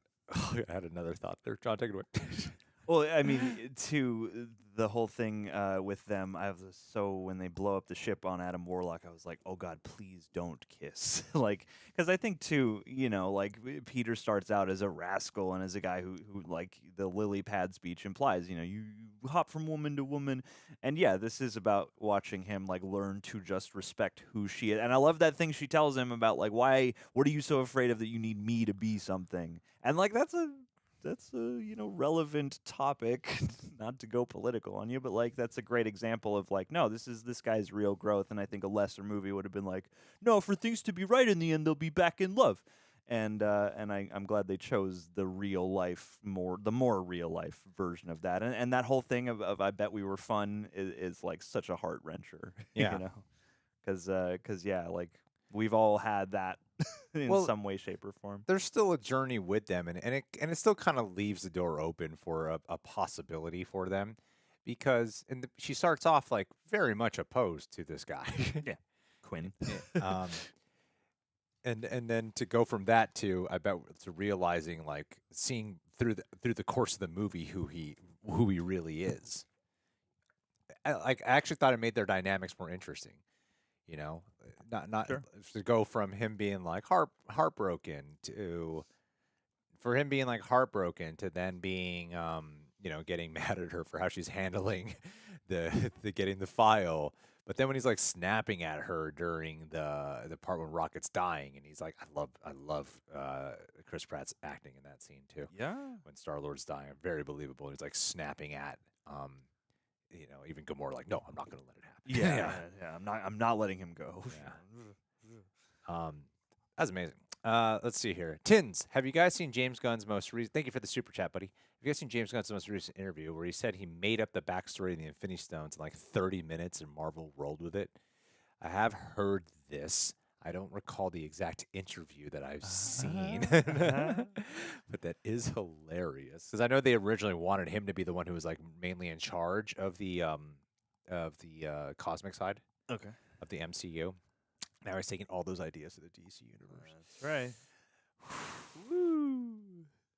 It's gonna be. It's weird. It's great. interesting. It's better for us. Some might not agree with that. But it's better for us. Competition's Yeah, good. it's better for us. And like, to my opinion, that like, oh man, James Gunn running DC, like the Suicide Squad's incredible, and I love most of his work. But man, Marvel really done shot themselves in the foot that day they fired him. Yeah. Yeah. I'm very curious to. I mean, like they've moved without James Gunn in various ways, but I am very curious what the truly post-Gunn Marvel will be. Yeah. But I'm glad he's out there doing his DC thing. Was I the only one? Jacare69, was I the only one hoping that High Evolutionary would evolve himself in one of those tanks or be deleted by it in the end from Rocket? Yeah. No, I didn't quite go there. I did think it was a bit bizarre that they don't just kill High Evolutionary. I've been chewing on that a lot. It's a very, very, very. I have that issue with a lot of movies, actually, where they mow through a lot of people to get to this guy. to get to the person and be like, no. You know what? I'm We're bigger than above that. this. Yeah. And I mean, you've seen. I mean, it is a debate that rages in any war scenario. But yeah, it's like this person clearly responsible for so much chaos, torture, and destruction. Should we high road this guy or not? And I mean, part of me bought in this context. I mean, I'm sure you can always magic the High Evolutionary back, but part of me was like, I feel like he's going down with the ship. I feel like this is the end, and so I'm not that upset by it. However, it could easily not be. Yeah. So yeah, I appreciate the idea, and I appreciate maybe in that moment it's all sort of starting to hit, but I also get that it's not the most perfect moment in the movie. Yeah, man. Evolutionary though. He had some great scenes. I don't think he was too easily defeated. It took them all. No, it took all of it took all of them, and I mean it took a lot to get to. I think the movie could have utilized a little bit of having to use some strategy to really fight to get him or something or take it. I don't know. It does that kind of end in like space battle stuff, and I do think it could have utilized. Like, it's one of my favorite parts about. I don't think it's necessarily fair to compare Evolutionary to Thanos, but it is one of my favorite parts about Infinity Wars, like just how much like constant re-strategizing they have to do to take this guy down. Yeah, and I do think that would have been. Yeah, the yelling gets a bit. The part of the yelling that's being brought up in the chat, I'll address it right now. The part I noticed it on my second viewing. Like, when does the yelling become too much? The yelling becomes too much. It's right after Rocket comes back, and actually from the whole heaven scene, and then High Evolutionary interrupts the call, and he's like, and then he's showing that like I got Mantis, Drax, and Nebula. Then his role becomes I am mainly just a yelling guy, and then it becomes that's when it starts to become a bit annoying. Yeah, because it's suddenly just losing a bunch of different nuance, and it's not even like different shades of yelling.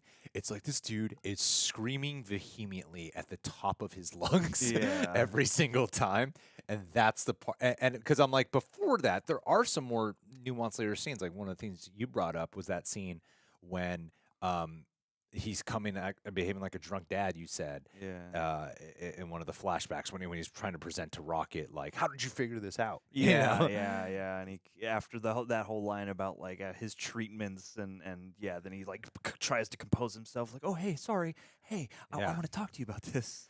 But then after that, it becomes like a one note type of where the yelling loses its impact. Whereas before it could strike fear. And now the yelling is just, okay, you're just kind of loud and you're losing a lot. So to me, while I feel like, do you know how to pronounce his name? Chukwudi Iwuji? There you go. Well, I feel like he still does a great job. Like even in that, like it is I don't think it's like, I feel like he was doing what was asked of him to do. And I'm seeing in the chat, there's a lot of people who aren't bothered by it. I was one of the people that was like, this is becoming a little much for me. But it strike me as you were bothered by it. No, but I get it. Like I can see it, and I wouldn't turn down like an extra layer of pathos or nuance to those late moments. But it made sense to me. Yeah, I see. Though, as I was telling that to John just yesterday, like I feel like I see the intent of it becoming like, it's supposed to be more desperate and more unhinged at this point. Like I get it, but at the same time, I still am like, I could use a little bit more layers. Morrow is correct, though. It should have been "We Are Family" that Groot said at the end. I wonder if it was Husker for Life 109. The yelling was good. It was good yelling.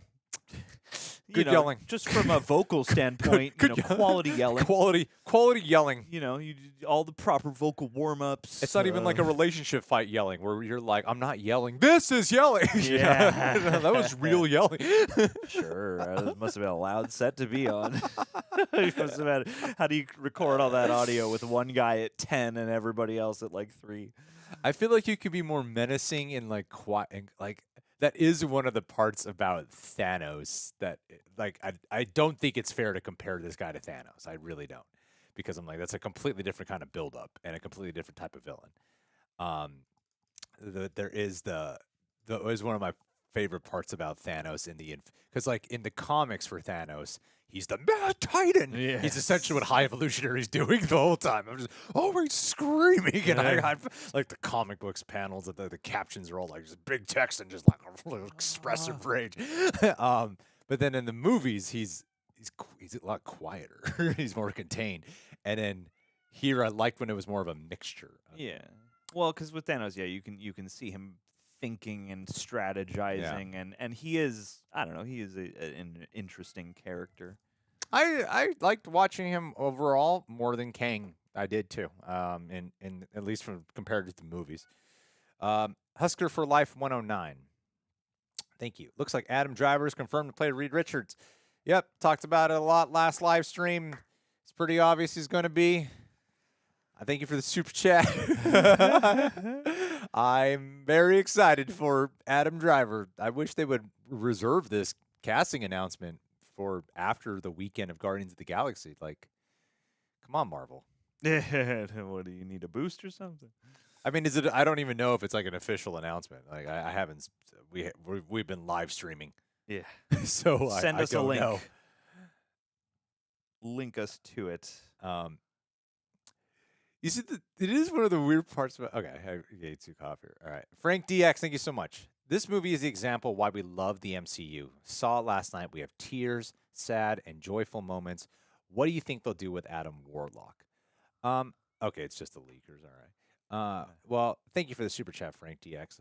With Adam Warlock, it makes sense to have him here, especially with the more cosmic side. I feel like he can have a standalone movie.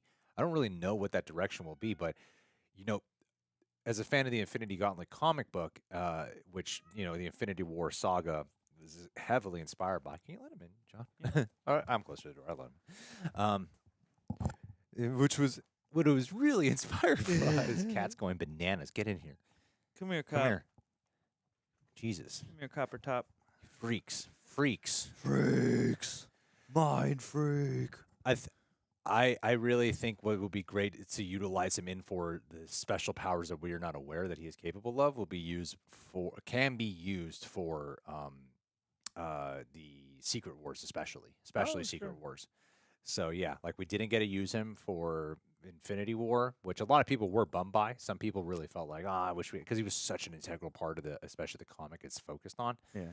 But that is, but I think that's when we'll really see more Adam Warlock. I think he's gonna have a lot of off-screen character growth. Yeah. I would love a device that allows him to grow on screen, because I did find the character stuff they gave him in this movie quite fun and charming, and I thought he did a really terrific job with it.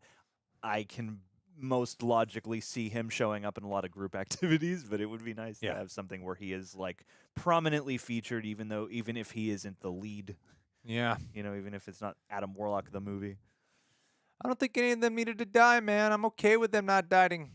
Yeah, it's not like Quantumania where you're like, this could have gotten, more impactful if maybe there was some loss or something. Like there's so much other stuff that happens that I don't think the deaths are required. Yeah, I feel like with Adam Warlock, he's perfect for. He's not perfect. I don't feel like any part of it is perfect with Adam Warlock. I think he works great for a James Gunn movie. Sure. As far as an MCU and Marvel Comics interpretation of him, like I could see some people be like, I don't know about this. But he works well within what a James Gunn movie is, and it's not surprising when it's James Gunn. And you still get to see the potential of what he can evolve into from what you might love about Adam Warlock to begin with. Yeah, he works well in the hands of a director who can embrace what is kind of absurd about the character, but also, give him some life. And I feel like he could easily fall into being, I don't know. I feel like the levels of that character could easily become incongruous in the wrong hands. Yeah. Nerdy Film Girl. Thank you so much. Lamb Shank. Lamb Shank. No, I wasn't screaming at you. I was screaming at something behind you. You look super cool. Thank you. That's such a sad. Like that's what I mean. It's a dark. James Gunn. This was Guardians 2. I thought he displayed some of his dark humor, but I don't think it went over that well, especially on the first go around. Yeah. And then I think on this one he really showed more of it. I mean, the Suicide Squad is like full of dark humor. Well, to me, the second one seemed like it had the humor of dysfunction, whereas this one seemed like it had the humor of dark circumstance. Yeah, because you can have like these dire moments and these truly tragic things with the animals, but then you have like this humor with the lamb shank moment. That you know what I mean? And that moment for some people is not going to be funny at all.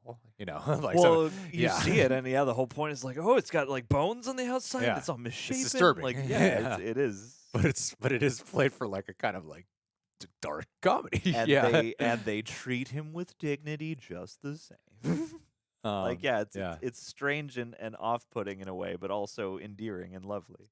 And I mean, like this movie has like so much of that James Gunn trauma-iness. Yeah. just like gross tactile gonzo quality. Fark Cash 1987. Wish Gunn would show refrain on cramming pop music in. When it's so frequent, it takes away the impact it should have, in my opinion. Warlock was wasted too. I know he should have sobered up. I would if the music wasn't constantly coming from Star-Lord Zoom. Is it a Zoom? iPod? Zune. Is it a Zune or is it an iPod? No, it's a Zune. Yeah. Yeah, they make a whole deal about that. If it wasn't coming from there, I think.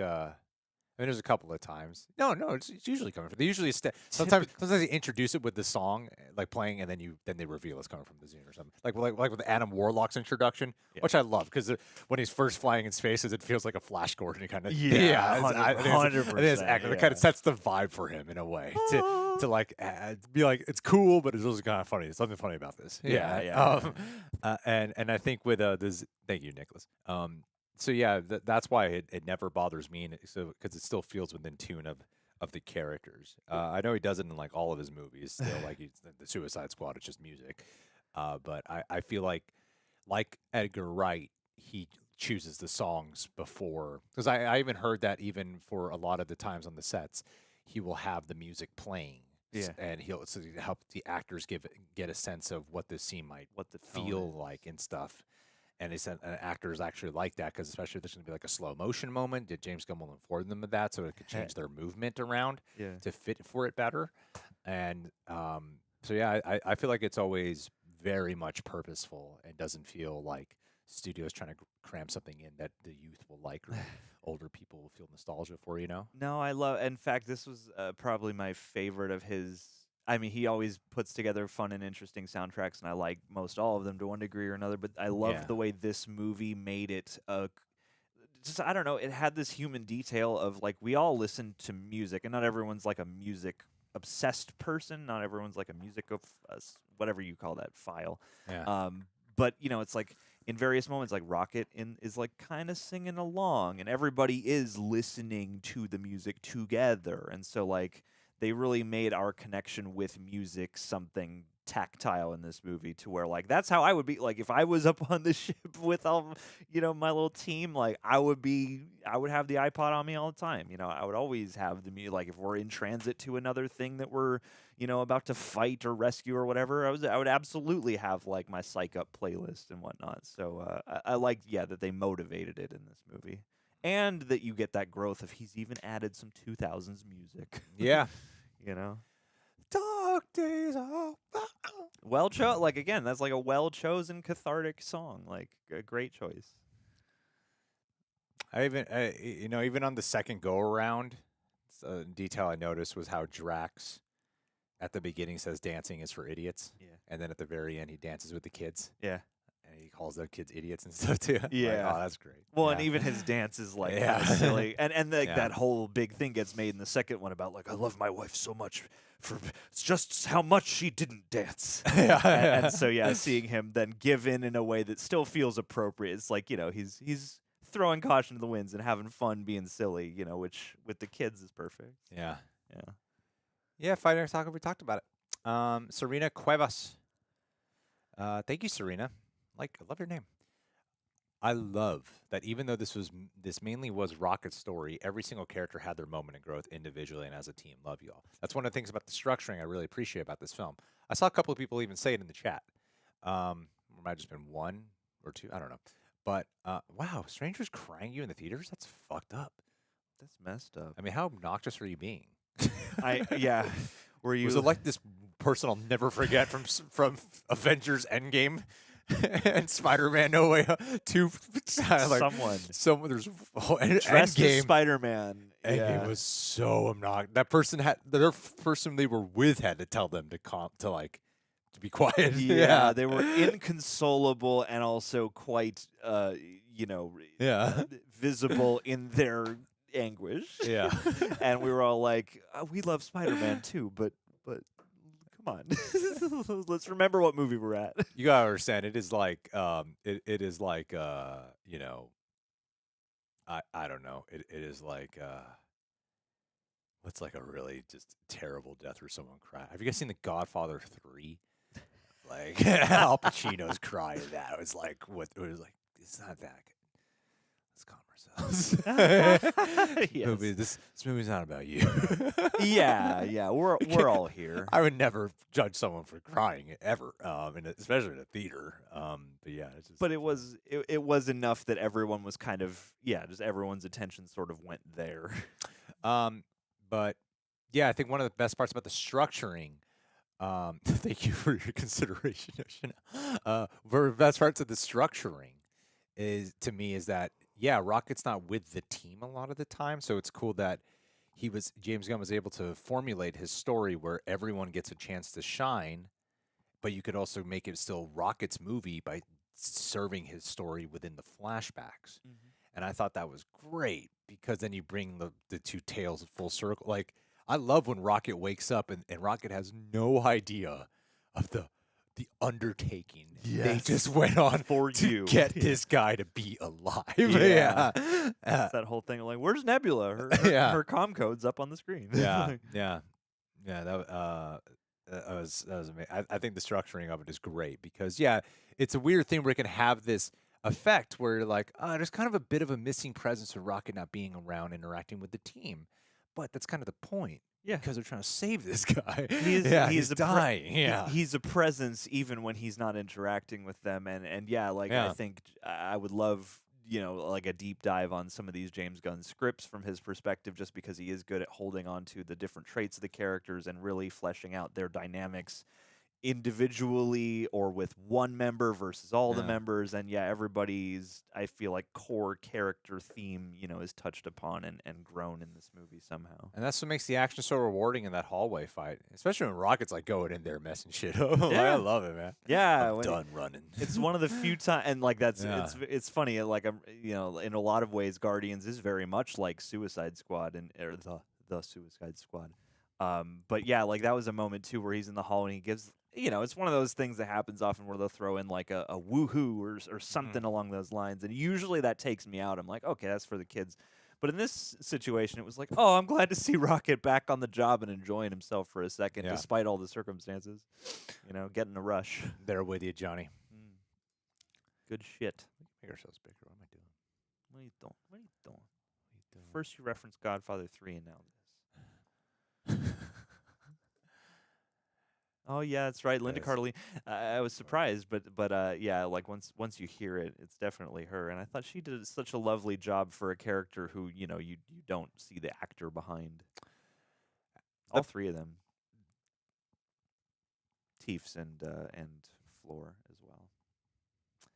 The Panda, we got a super chat from you. Thank you for your contribution. After Reacher, could we see? Oh, this is a good time to readdress this. Could we see Soups and Lois reactions? This season has been the best so far. It's been phenomenal, and I've also been a fan since you were Ryan Wright. But never liked the Jerry. No, Jerry, screw that guy. No, I'm going to give you guys the blunt version, especially after having one day where this week I am not proud of this. Didn't talk about it on social media or anything like that. There was one day I worked literally 18 and a half hours, and it was not spent filming reactions all day. Right, I did like one. After work, that was like, wow, I really did that. I really did not like the feeling of that. And Superman and Lois, but I used the time to kind of do a calculation on things, of like how long does how much do I averagely get done with an edit within. If it's like a 45-minute show, how long does it on average take me to get through the first 15 minutes? And then how long does an average thumbnail take me to like I was trying to like do the math on all these things because I just kind of wanted to know for the future.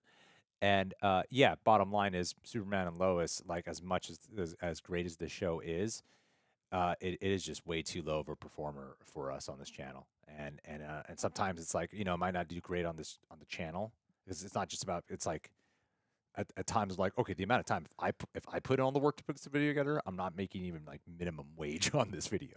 So if I'm hiring someone to help put it together, we're not making a single profit on this video on the You're time, paying for the right? video, And then, ultimately. but I'm like, I also got like people I there are multiple people, and it's a part of the journey that I especially am learning right now with hiring more people, and I'm in this weird spot where I'm like, I thought hiring more people would mean I work less, but somehow it's led to me working more, and so I don't quite get how, like, and I know other people who often fall into that boat when they start hiring more people. So it's a thing I'm learning of how to handle. But yeah, like that, especially with the way last month went down. I'm like, there would have been no chance for Superman and Lois to possibly live, and it just wouldn't have justified the time to spend all the time it would take to put one of those videos together. So yeah, it just doesn't. It's not the right time.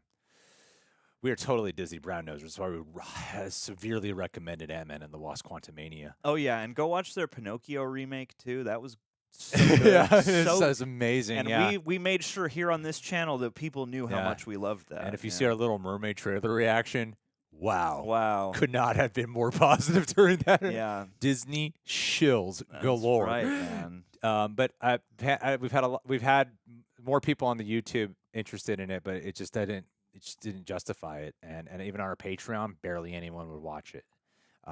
Like literally, we got a couple thousand patrons, and then we would average 14 people watching the watch-alongs. Or at least with like Brooklyn Nine-Nine, like that's a low performer on this channel, very low. But we at least get a decent amount of our patrons who watch it, so it somehow justifies it. And they're much shorter. Yeah. And at the end of the day, it's like I do have to consider that. That's just I have to consider. It's something I'm not the biggest fan of talking about. I do though.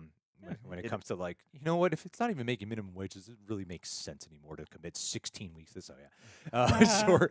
Jordan Garza. But Sandman one day, when Sandman season 2 comes out, we might get around to doing Sandman season 1 because, at least we can like bulk shoot that, get it out of the way. Cool. It's like Visions. Woo. Jordan Garza, don't worry, I'm here, boys. So happy to finally not miss it live. Thanks, Jordan Garza. Absolutely love the movie. I had so many taser faces at the end. What an experience. Yeah, man. It's amazing. It's an amazing movie. I'm glad you had a great time with it. No alcohol required. Is that what Jeremy Johns rated it? Did he? I listened to the review. I don't remember what his rating was. I watched almost every single Jeremy Johns review. Almost every single one. We've met Jeremy Johns a couple times. Extremely nice guy. Loved the little bit of time I got to spend with him. Was a little bit of time being like a half hour, right? Spent a good amount of time with the guy. One time, John and I did an interview for something, and he was the only one who stuck around to watch it, and he's watched the whole thing for like an hour. Giggling off screen. Very nice guy. And he's one of my favorite people on YouTube, hands down. And it was one of those things where I listened to his review, and I was like, wow, I really could not disagree more with this. Yeah. And his fit, and everyone's entitled to their own opinion. Nothing about what he said upset me. I was just, it was one where I'm a little bit surprised by this one. A little bit surprised, especially when they say it's like he said something along the lines, and maybe I'm getting this wrong, so I'm saying that to clarify, say in my ass in case I am. He did say good time if you're drunk. That it like at the end of the day, it's just following a typical MCU formula, and I was like, yeah, I don't think so. He said something like it's like the Rocket story then wrapped in a typical MCU movie or something like that, and yeah, I don't either. I feel like this is I feel like if this was your typical MCU movie, I would be stoked. I've never said that before, stoked, but I would be. If this was the caliber we could often expect. Yeah, like Guardians 2 at the end does have a random, I'm going to turn this into saving the universe thing. Right? Yeah. Okay, it does become that. But in here, the people they're saving and stuff, I'm like, that's been laced through it since the very beginning of this movie, is these people animals, people, and the whole point is equality and like the value of their lives should not be diminished just because they're not human. Yeah. And they're saving the people and the creatures on this ship. Yeah. So so to me, I'm like, no, that's been laced throughout it that this was going to happen. So yeah. I was one of the people who thought about Sid from Toy Story too. Definitely. Especially when it came to the bunny. There's always a hater who shows up in the streams. You know how they can be. They just want attention. Got to take your opportunity to say it to our face. Yeah. Yeah. Not all these years, not one person has come up to me and said something rude to my face. I was just like, when? When is it going to happen? Then I'll be like, I respect you. know what? I would legit be like, at least you said it right to me. What's your Yeah. username? We'll make sure we never blocked you. Yeah, like you're allowed, If man. you want to shit talk, it's fine. Because no one has ever said it to my face. I've had people comment, be like, if I ever see that Greg in person, he's so cringe, I'm going to punch him in the face. I'm like, where's your fist? Where's I'm waiting. my face? Where's your fist? I kind of go to the same spots all the time. And you know where to find me. It's actually really easy to find me because I'm at the same locations all the time. Andrew, thank you. I want Oh, to. dude, Olivia will mess you up, though. Oh yeah, she'll fight my battles. Yeah. Favorite line from Shanghai Nights. She'll fight my Battles. battles. I never forgot that. Yeah. Oh, when's Shanghai Dawn? I wanted Star-Lord and Nebula to become a thing. That was a hilarious moment. That's a joke that funny. normally I don't think would go down like, oh, fucking Marvel and their stupid comedy. But that joke genuinely worked. And that was one of the few times you see him back to his boyish ways. I thought that joke really worked. Well, yeah, and I feel like that's another relatable moment in a group of friends that, you know, has guys and girls in it or whatever, and somebody makes the suggestion, and for a moment you're like, well, maybe. Yeah. You know, and then, you know, it doesn't persist. But yeah, I thought it was good. Greg, you got a great face. You do. I haven't Say seen, that to my face. I haven't seen Barry yet. It's the latest season. I'm waiting to watch that with my wife. We're gonna be Olivia, who I think popped up in the chat. I think I saw her name. Yeah, she just said she would. People should say it to our faces with her there. She yeah, we just kind of want to binge it. The show's so we're so close to the end. I'm so sad it's ending. Jordan Garza, thank you. Edgar motherfucking Wright is Guardians 4. I don't think that guy is ever. I don't think to the so. MCU. I don't think he or Joe Cornish are interested. I think he was, fun. I think he's totally going to do something at DC. That would be so cool. I like. You guys don't understand. I don't think you guys really get it. James Gunn is revered and respected by so many of his colleagues and peers. Sure. You know what I mean? Sure. And people and audiences generally admire his work. Sure. What he's doing when that DC floodgate opens up, like, and the kind of filmmakers who are going to agree to do the films there are going to be very surprised. I think we're going to be like, holy crap. Yeah. This is a true competition for Edgar Marvel because of Wright, who they got here. Scorsese. Tarantino. If he can get Martin Scorsese, can you imagine? Dude, get Scorsese to do a movie about Carmine Falcone or something like that. I think Edgar Wright will 100% do a DC movie. I could see that for sure. They once did a trailer reaction together. Dan V900, thanks for being back here. The High Evolutionary was an awesome villain and more threatening than Kang. Yeah. Because he actually has some shit to threaten with versus, I'm just going to be a little bit spooky with my monologues. Well, yeah, you can see the direct result of what he is doing. I'm completely fine with him coming. Even his power of High Evolutionary, one of the typical villain powers of the moving shit around, a telekinetic ability device. Even Kang has that. But The only just thing in a High different Evolutionary version. doesn't have is laser hands. Yeah. And he could get laser hands. The whole thing is body mods, so like he could easily upgrade himself if he were to come back. I'm completely fine with him coming back as the ultimate king and wants to wipe out everyone and create the perfect society. Honestly, I mean, I could see it. If they needed an escape hatch, Yeah. then he could return, and they're like, "Whoa, it's a High Evolution? Oh, I was Kang all along. I just called myself High Evolutionary." You know what it was about the yelling? To bring it back to the yelling. to bring it back to the yelling of why I think the yelling doesn't fully click. I mean, I know I'm not the only one. And I know a lot of people are totally cool with it and thought it really worked. And I appreciate the intent choice to show how much more unhinged he's become. As many of you have heard many actors state many times that the best kind of villains are the ones who do not view themselves as the villain, that they view themselves as like someone like High Evolutionary would view themselves as righteous, right? Righteous, right? As righteous, and that his choice is the correct way to go about life, and he's doing it for good. And I think that side of High Evolutionary was very much present for a lot of that film, but then in the last 20 minutes of the movie, 20, 25 minutes, is when that side gets dropped and he's just playing maniacal villain. Yeah, And that's the part of where it, happens. You know what? I got to Tim- put this shirt. Tim This is a Real Davis. Rejects exclusive shirt. That What is have a- I been doing this It's a whole Greg stream? Alba original design. What am I doing this whole stream, guys? Let me just pull it up here. Got mine in the mail. I'm gonna put this. Oh, is that where the sales came from? That's right. Like, oh my god, we sold so. Oh, it's John. every time a new shirt drops, you can count on me, boy. And that midnight navy is such a lovely They're gonna get so color. mad at me. I was like, yeah, promote it on the stream. They're gonna get so upset at me. It's okay. It's okay. It happens now. There you go. Get this Space Baby shirt. You know what I loved too? Just a random thing I noticed is that they go to Batman's house in this movie. I mean, Batwoman helps them, but you know she lives with the Batman, and thus they go to Batman and Batwoman's house.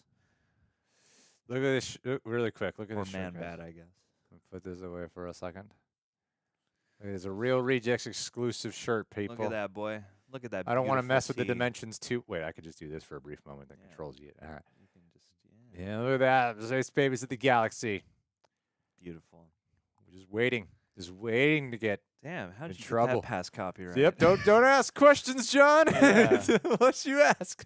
I'm even surprised myself. It's okay.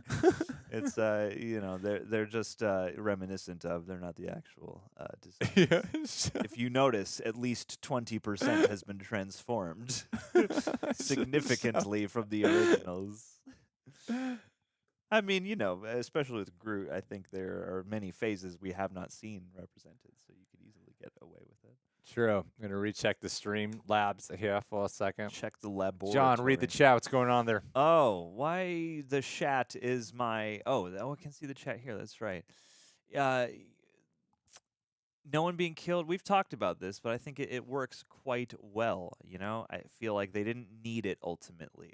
Once they wrapped everything up, it made sense, and I think it's better to send everybody off in their own directions to start new journeys. There's still a sense of loss you take with that. There's still a need for acceptance and a bargaining with things like that. And I think moving on is a death of some kind, and I think that's appropriate for what this is. And I think they faked us out on enough deaths and showed us enough death and despair that ultimately I think it works the way. I'll get rid of this, John. What does it think? It's bothering me. Whatever. We'll make I it don't do. know. We'll make I it don't do. know. I'll find out. Liberty Mommy's asking. Thank you, Liberty Mommy. Thanks for the stream, guys. Greg, where's Space Baby shirt? It's amazing. Well, it's a Real Regis exclusive. You can get it at shopzeroedition.com. Woo! Booyah. Grab I yours do love this today. shirt. It's super duper cute. Yeah, and it Super looks cute. comfy. Space Babies of the Galaxy. They Man, I are. got to promote it. Yeah, My promotion skills are down. it's okay. You'll have like a whole marketing wing It's set up by tomorrow. Absolutely worth getting. You'll It love is. it. You'll get compliments. I wore it to the theater yesterday, and people were like, I love your shirt. And I said, thanks. Go to Shop Zero Edition. They said, don't sell me shit. We're in person. And I'm like, fine. Take my shirt. Fine. Here's my shirt. I'm going to walk out of here. And then and while you're at it, browse all the other lovely stuff. There's the Child Protection Services tee that's pretty Just great. get the Space Babies. Just get the Space Babies this stream. No, we're refreshing everything. Don't worry. We don't end. We don't miss a super chat. Don't you Never. worry. It's Revenge of the 6th. Don't you worry. I mean, and if you are worried, we're gonna assuage your worries soon enough. All right, we're gonna rock you to sleep in the cosmos. We're getting there, X-Fire. Don't worry. If we haven't read it yet, it is incoming. And yeah, I feel like we will see Rocket and Groot again somehow. Maybe I don't know. Like they could easily just leave it off there. Like they just continued on to do more adventures. But at the same time, yeah, I feel like we could see them again easily. No one has ever complimented my life. Actually, I somebody did recently, and I was thinking to myself, I have never received that compliment. So that might have even been you. So thanks. I've never been forced to be like, are my legs okay? I usually feel like they're just average and not extraordinary, but I appreciate the love. Greg has Oh, we could get that in. fantastic legs. All right. Appreciate that. Anything to make it about me again. Yeah, no, you and Coy both just make me feel ashamed of myself every time I see. It's the goal. That's why we work out. I know, and I'm like, I gotta gotta get better weightlifting. I can't. I'm so well attuned to cardio and not to weightlifting. You burn more weight and lose more weight when you do. I know that's Josh the point. It's Wren, like cardio is not helping me. also sculpt your body. I know. Josh Wren. I'm very happy with the emotional story the MCU has been lacking recently. It felt like Marvel. Okay, I thought you were saying I'm very happy with the lack of emotional storytelling. And I was like, this sentence is confusing me. Rocket's backstory made me cry so much, and I was shocked how violent it got. Hallway fight for the win. I didn't find it that violent or that dark the first time I watched it, and I think, see, before I did my epic rewatch of everything, I watched the Suicide Squad first because Love is Blind failed to air after I mapped out my entire week. Really, I was on set for something. I can't talk about, but I was on set for something, and I was there, and the little crew that was there, I was like, guys, I got to make sure I'm back by 5. So we're already going over, but I got to make sure I'm back by 5 for Love is Blind reunion. Didn't after hours of trying, just decided to watch the Suicide Squad again. And I was like, God, yeah, I forgot how much I love this movie. It's great. And then I decided, so then it just was like, let me put on Guardians next. It'd be kind of cool to go back. And then it just led it to like, oh yeah, I should probably just rewatch this whole thing, right? Because I got Volume 3 coming up. And I think because maybe I started off with the Suicide Squad, that whatever happened, and I do feel like the darkness that happens in this movie, which has often been part of the discourse with this film of how dark it is, I still don't find it too dark. I really don't. I think it earned its way there, and I think it's a natural trajectory. Like freaking Thanos, the father of Gamora, murders Gamora in a really harsh scene. It throws her off of a cliff, and she's struggling to get away off of learning that this is his way of showing love. Oh my God, that is dark.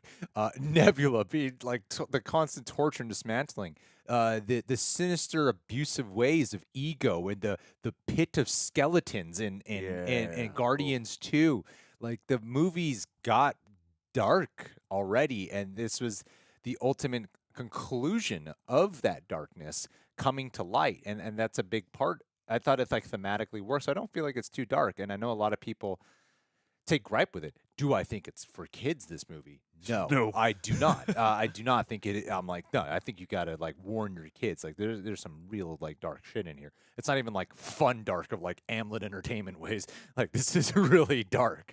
So yeah, it's dark for especially for children, but I don't think some people. What I'm saying is some people were upset by the darkness, and not one part of me even registered on my first viewing, oh, I wonder how the dark stuff's gonna go over. I didn't even think about that until I saw the discourse. When I'm like, no, it earned its way there. So yeah, there are moments like High Evolutionary's face. I was like, I am surprised that Marvel let them do it for a PG-13 movie. A little bit surprised. I'm surprised the MPAA let them do that for a PG-13 movie, because that is pretty. That is an exceptional gore gag, and that is I don't know. Looks again, it's movie magic. It probably doesn't look real, but it looks pretty real. And you're doing a big close up on the face. Yeah, you're letting that whole effect play, and he's trying to talk through it and stuff. And yeah, it's. I mean, certainly, I think by comparison, it is one of the most dark and horrific Marvel movies. But I also, leaving it the first time, it's I noticed that level of darkness, but I wasn't I was kind of surprised that at some of the discourse. I mean, I'm not shocked that it's upsetting for people, certainly, and I do think that is a swing, but I also wasn't bothered. I was like, yeah, this seems like this is where this movie was gonna go. Yeah. So Josh Wren, we did your question. Yes. Yeah, we did. It did take Maximoff the PG-13 to the limit. As somebody said, PG-13 doesn't mean anything anymore, and people say that a lot, but this was one movie where I was like, kind of. Kind of. Bushin Ryu Cat. Guardians of the Galaxy 3 writer is a Chad. Okay. What does that mean? A Chad is like a derogatory for like a bro-ish kind of meathead guy, if I'm interpreting this correctly. You know, Huh. frat boy. This became The Last of Us for me. Evolutionary wants to take Rocket's brain and create a peaceful race, like the Fireflies wanted Ellie, like Joel. Guardians chose family. I mean, you can That's- boil a lot of stories down wait a to these minute. core parts. Wait a minute. No. A super. What do you mean super chat's not sending? That's a goddamn crime if they're not. Call Jeff YouTube. um, uh, wait a minute. No, that's different because the massive difference is that in The Last of Us, there might be a potential to save humanity. Yeah. Via Ellie. It's salvation. Yeah, it's not Where here selfish design. yeah, that's totally different. It's not yeah. maniacal adherence to a singular vision. It's like we could maybe stop this thing that killed all of us. Yeah. We could cure this. Also, yes, that most certainly would have been a Franz Ferdinand. To your comment up there in the live chat. What are you talking about? What are you talking about? Oh, Dangerous Jave. I found a new way. I found a new way. Big old appreciate Franz fans. Appreciate over the here. super chat though, too. Yeah, man, Franz Ferdinand. Yeah. Fire? Yeah, X-Fire? Sapphire? Spire. A Guy Ritchie directed Misfits MCU film. He seems to be playing well with Disney. Yeah. I mean, he's certainly doing stuff. What's the next one he's doing? I know he did Aladdin. He's doing another one, isn't he? Yeah, what is that? He's doing a whole lot of stuff all of a sudden. Disney, Guy Ritchie. He's doing The Little Mermaid too. He's Hercules. Hercules. That's what he's doing next. I'm surprised at this turn in his career. Like, I mean, there are a lot of things you can do for money, but I'm also surprised that he's adapting these animated classics. I mean, he could work in the MCU. I mean, to me, that would be akin to. I feel like a Guy Ritchie MCU joint would feel like a Matt Vaughn MCU joint. There's just something about there's just something about what you say like Guy Ritchie MCU. Yeah, I guess. Guy Ritchie in the DCU and with James Gunn. Well, yeah. Like, oh, he can do his own thing. yeah. Yeah, and it's like Guy Ritchie has enough profile that I'm like, I bet his MCU movie would look like a Guy Ritchie movie, but I feel like a DC Guy Ritchie movie would behave like a Guy Ritchie movie. Yeah. So I don't know. It could be cool, but it wouldn't be. Yeah, it wouldn't get me as hyped. Not Sush. Thank you for the. Thank you. moment. I recognize this Silence. guy. Hell yeah. Aw. Is that a Star Wars? That's an Aaron. That's an AOT. Oh, sorry. You were just watching all those animated visions. That's cool though. One day I'll watch Attack on Titan. It's great. It's great. So I've heard. Love the manga too. Joshua, thank you so much for that. By the way, my Attack on Titan reactions are all on Patreon because YouTube scares me with anime. I know too many people who do it. Oh, yeah. That's pretty much me. Joshua MC Polly. That's a pretty good assessment of me. Joshua Jenkins also, you got a two-parter here. Thank you for the super chats. I cried so much the second time I saw Rocket's backstory, and it broke me. Quill going back to Hearth hit me really hard. That was unexpected and beautiful, for sure. Dog days are over. Joshua Jenkins also continues it with, Cosmo was a huge part of the show, too, and we see Groot's planet, too, and where Thanos created symbiotic monsters. Yeah, hybrids. I think I really feel like this is the best possible conclusion we could have gotten. Feels like it to me. I've come to this idea lately, especially seeing these climactic third installments of stuff where like certain things feel like the sequel or the end or whatever it is, and certain things feel like a sequel or an end, and this felt like the sequel, the end. It feels like an actual thought out trilogy where I'm sure it's changed along the ways of when it came to sitting down and writing. Bless you, but it really feels like the story, it's similar to. I mean, I think they want to do a little bit more of the Dark Knight trilogy, but this seemed like a direction of this is the story he wanted. Like there's something to the words of volume that make the most sense to me. Yeah.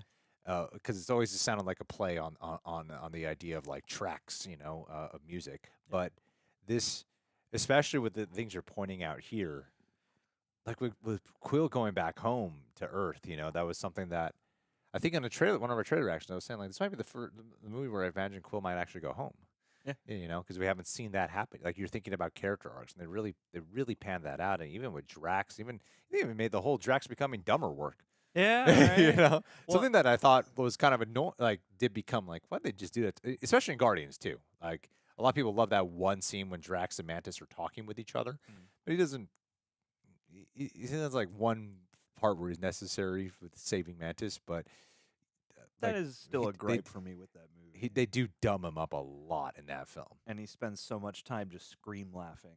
Yeah. Through most interactions. But they did a great job with it. Well, yeah, it feels like it naturally was supposed. To me, it feels like one of those things where, like, even though these weren't all conceived of at the same time, they certainly were made over a decade or more. Like, it feels like this was where this was headed, and this feels like the natural conclusion, and it feels right. Well, I want to use this as a moment too with Heather Gear's super chat. Thank you, Heather to talk more about why I think it's a well structured conclusion.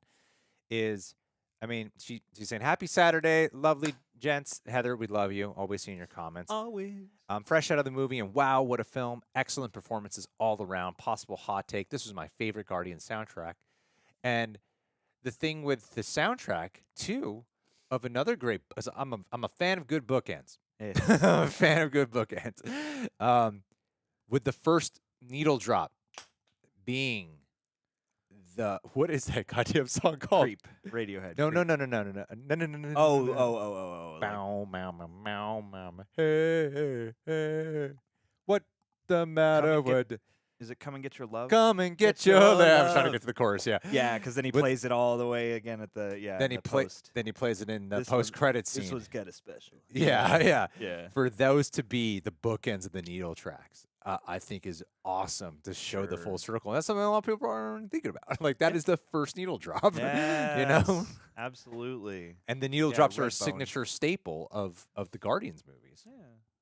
Well, I love to that's such a great thing because those are some of the things that make Peter as an Earthling, like those are the things that remind you the most of Earth. Because it did strike me when you said that about like, oh yeah, we haven't seen him go home, and in this third movie they make a point of him being like, I haven't been back to Earth. Why would I know such and such and such a thing? Cars, for example. Whereas like the music sort of keeps the earthliness alive within the character. But yeah, I think I might agree with you. This. At least I want to revisit them now in hindsight of part 3, but this at face value both times I think is my favorite thus far. Like I love the flow and the song choices and the stuff I am familiar with and the stuff I wasn't familiar with. I thought was really nicely chosen. I even like when unless I'm missing something, but like how it starts off with Rocket, who's actually like kind of into the music now. Well, that's the thing. Throughout the movie, he's like kind of like bopping singing singing along, and even when they reunite and he's on the mission at the end, like he's singing along with the song that Peter puts on. Because before in Guardians 2, he doesn't really give into it. Yeah, where he's like, "We're trying to play because that's what Peter wants," But it's like when and I think it's an insight into. See, and that's what I think is really great too. Is with Guardians 2. Then we got to move on. With Guardians 2, with Guardians 2. This user right here. All right. So favorite line, I'm done running. Thank you, Melvin, for the super chat. To bring it back to Rocket. With Guardians 2, it did strike me as odd when I watched. See, it wasn't until I think weirdly watching the trailer for Volume 3 and then watching Guardians 2 made me understand something about Guardians 2 more, was because in Guardians 2, to go from Guardians 1 to Guardians 2, Rocket to be so much of a like he's just sabotaging like in ways that's frustrating, like with getting the batteries from the Sovereign, like it's frustrating. He's like such a dick, and I'm like, I thought we kind of went through this already in the first movie. Like, what's going on, man? This was the arc. Yeah, and but then you're seeing, they do establish it, and I think the movie has it get better as the film progresses, especially with the relationship he forms with Yondu. However, when you watch this movie, you're like, it makes 100% sense why nowadays at a new form family, why he's just now trying to sabotage the shit out of it. Yeah. Yeah. And so I think it does. I really feel like if you watch all three, the thing is, I do think you got to watch because of a new Gamora. You got to include Infinity War and Endgame. Yeah, You know, otherwise you'll be very confused. yeah. They should make a cut where you can just supplement. They should make yeah. like a condensed Guardians cut of everything from Infinity War and Endgame that you can put between 2 and 3. Yeah. Ryan Gig Argian, thank you so much. It's not being talked about enough how much Chris Pratt sold the desperation of Star-Lord trying to save Rocket. Had me in tears. Absolutely. I think Chris, hey, Cody Leach in the chat. What's up, buddy? Yo. I think that when it comes to Chris Pratt, like he was one of the things I said was one of the standouts to me in this movie, and I feel like he kind of gets taken for holy shit. That's a big super chat. Thank you so much. Thank you. Wow, thanks. Aiden. Whoa, something big like that pops in. Thank you. Regain your composure, Greg. Chris Pratt, desperation. Because John Campea do this every single day. I know. No, thanks for the $1,000. I appreciate that. Anyway, moving on. Where was I? Back to my rant about Tobey Maguire. Thank you. It's not being talked about enough how much Chris Pratt sold the desk. I think Chris Pratt's reputation has weirdly been it's got a bit of a cloud over it when people are like, just tell us if you're a fucking Republican or not. Sure. How much do we know you love Christ. Now tell us if you're a Republican. Yeah, like, Chris Pratt standing in the public discourse is an odd one. And I really don't care about his religious beliefs. I honestly don't. I don't think he's a good I think he's a really good actor, but over the years I have found, it harder to Chris Pratt was an actor I loved. And then suddenly he became, I don't really believe him anymore. Sure. Because it's kind of the way it was for me, even like Guardians 2, where I was like, I kind of see just mainly Chris Pratt. It's still like his best role for me, but I still like Guardians 1. I'm like, that's a character. That's Star-Lord. Yeah. Whoever the hell Owen is in fucking Jurassic World is Chris It's Pratt, just like Chris trying Pratt in a something. shirt. Yeah. But here I'm like, this is I thought he overall gave a great performance. He's a great lead. You see how Star-Lord as a real leader here. He doesn't completely lose the boyish charm that we love about him in certain key moments. He can still be fun. Like that line about I'm not 50. That's a great line. Great delivery. Yeah. A great deflection, a great delivery for a great joke. Yeah. Are you about to die? Yeah. It's funny because you're kind of wondering when you're wondering why Mantis is saying that, and then he registers it. So funny, but then and that scene, more than just being a crying scene, like there's a whole variety of emotions going on there. But I love the intensity that he has, like when they go to get the car, get in the fucking car, like he finds the humor. But there is an intensity that he has right down to when they push the guy out the window and drag him down, and it's like the ship's coming. Like there's just such a different type of demeanor and seriousness about Star-Lord in this that naturally gets there. Like when they're trying to get the I forget the name, the plate on the guy's head. Yeah. While the water's coming, he's like, whoever's in the ship, hit the brakes, pull hard. Like the way he's doing is not like I'm being funny Star-Lord right now. Well, and I love the seriousness that Chris Pratt has in this movie, and it's very believable. And yet he doesn't only play it serious and stoic throughout. Yeah. Yeah, it's a well-rounded performance. It feels mature. It feels like this character we've watched has grown. And two, I really liked, especially, I realized it through him, but everybody kind of has it, is they've also developed this really great dynamic in those moments, like when he's prepping the shield bypass things, of like just the tactical speak. Like I really bought them as a tactical unit who pulls off missions rather than just, like fun-loving, gang of misfits. That's a really great point. That's a really, really great point. Like, especially when they're trying to get back to the High Evolutionary's base. Yeah. Yeah, that was solid. Yeah, when they're just like coordinating with each other and like, and two, like those moments where he has to think on his feet in the OrgoCorp sequence where he just goes off on Nathan Fillion at first. Like even moments like that are just like so well played, and you can really feel like, oh man, he's thinking on his feet, I do. The one part about it, about the Guardians franchise that I do think it's a little bit lost is um they keep saying like we're the Guardians of the Galaxy.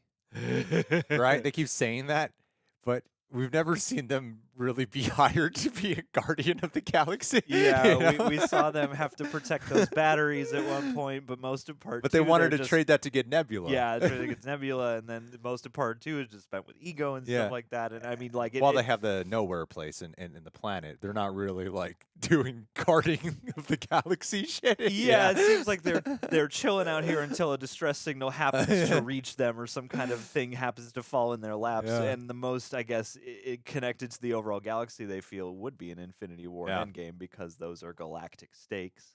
I love how there have been people who have been coming into the stream who are just coming out of seeing the movie. Yeah, Benefit of doing it on the Saturday. that's right. Yeah.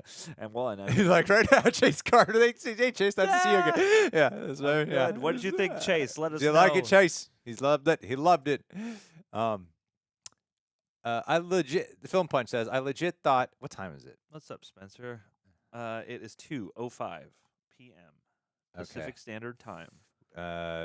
In like 5 more minutes, we should probably, in 5 more minutes, we're going to have to turn off the super chats because, yeah, we got to make sure we end on time. I got a meeting to do. Film Punch, I legit thought High Evolutionary just got space Botox. That's why he looked weird. Also, his suit and color of his powers are similar to Kang. Do you think there's a connection?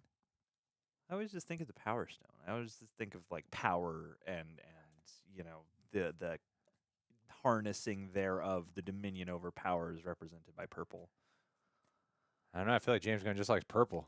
Or that, Especially if he also kind likes of purple. bullshitted his way through the whole Infinity Stone thing. Sure. Yep. That definitely tracks.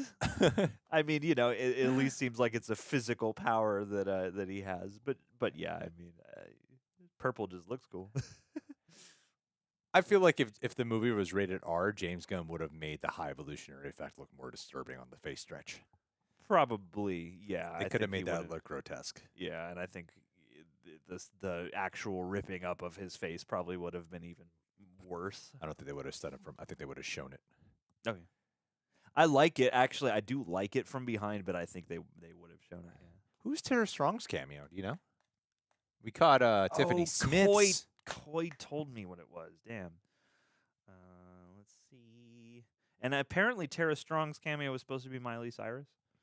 Oh, funny. But they replaced her. Flickin' Real. Thank you so much, buddy. Oh, what's Good up, to see your Jesse? name here, Jesse. Jesse. It looks sad. I don't like how this makes me feel. Oh, yeah. Will Poulter's I love it. delivery did save a lot of that I from lo- being terrible. I think he was great, and I don't know. I loved the way they pitched his just in this isolated situation. I loved the way they pitched him as this child who has been given this great purpose and who is, you know, like kind of capable of carrying it, but also is very much trying to process just everyone above him giving him orders and stuff. And You know what I love? No one's really talked about Jennifer Holland, I know. who gets a lot of unnecessary shit. Yeah, especially when friggin' Nathan Fillion is here, like, and all the other people that James Gunn puts in his movies constantly. There's something about when someone uses their wife, though, that Yeah, often people get- gets the most. Particularly, Yeah.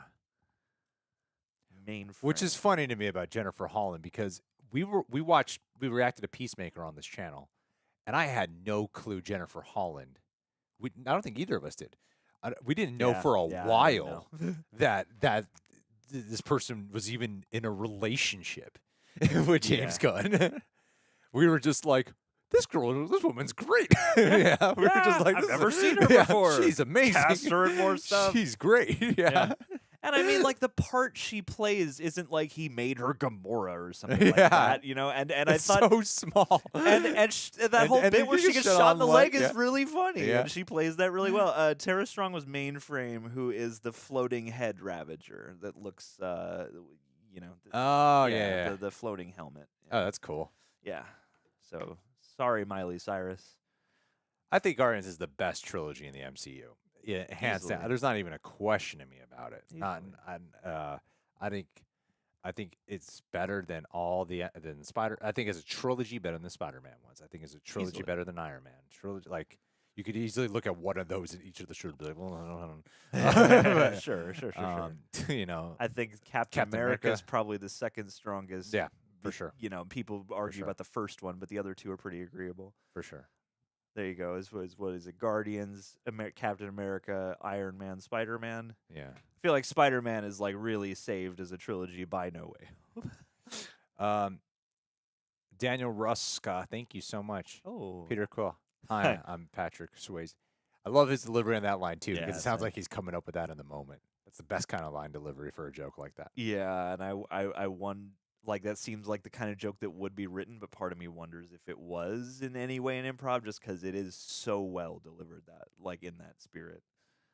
The carrot guy bit was so funny. Ah, See that poor guy. This This guy that looks like a carrot. Dude, Zoe Saldana's ruthlessness. I don't know. There was something that was just so hot to me about it. I loved her in this movie. I thought she was terrific. Like, yeah, this one, bam. I love her hair's all scuzzed up all the time. I'm not even sure what Zoe Saldana looks like without makeup anymore. I can't quite It picture. took me a minute to realize, like, oh, she's just her in Star Trek. I just don't ever really think of Star Trek. I don't even really remember what she looks like. Yeah. I really don't. And she hasn't been part of the press tour for some reason. Oh, weird. I'm assuming it's filming stuff. Or she sucks. People hate her. She's awful. Disney doesn't like her. She's just too busy swimming in her billions. The Panda, thank you so much again for being here. Where was Peter's master boost thrusters in the end?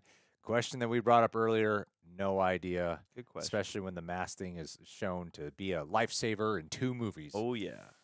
Very good. Yeah. Very excellent question. Also, Vegetable Planet. I would love that. yeah. Probably in the Marvels. Also, Gamora does let them put all the suits in that pod. Like, I paid attention the second time because she does berate Mantis for, like, you put them in the pod that evacuates everything once you close it. And I'm like, but you're in the scene stuffing shit in the pod. You have to know you're going to close Yeah. the pod. No, I mean, people blame. That's part of the Guardians' personality. Like, they blame whoever said it. You know, like, so while they all went through with it, they, like, trusted her that she was making the right call. Yeah, that tracks. Yeah. It's not defending her. It's just that's the characters. Yeah. They blame. Jordan Garza, good to see your name again. Just my opinion, but Gunn showed alcoholism better in the small time in the intro than Endgame did with Thor. I mean, it was so brief. Something felt kind of real about it. Well, yeah, because he's like a semi-functioning alcoholic, and then later on he just, I don't know, he feels like a guy throughout the movie who is sober after, you know, a bender in a way, and that thing when they're setting up the shield bypass, and he's like, man, if I hadn't been drinking, like, Rocket probably would be fine, you know, I might have been able to help, and yeah, it was like, it was impactful, but it was just enough. You didn't need him to be drinking the whole movie and make it like, Peter, we need an intervention on you. Yeah, and it could have backfired a lot, the drinking, especially with seeing how Rocket, because you do get the impression, like, maybe if Star-Lord wasn't drunk, he could have been more vital in helping to prevent Rocket from being this injured. But because he does, like, sober up and just take responsibility right away, like, it does make it more of a personal moment. Like, there's not much of a... doesn't really carry through with the rest of the movie. Yeah. The alcoholism struggle. But it's part of his greater anguish. Yeah. It's just another detail in his journey, and it's not like the point. Yeah. It's not like we've been watching this guy struggle with alcohol through 3 movies. You know. God, yeah.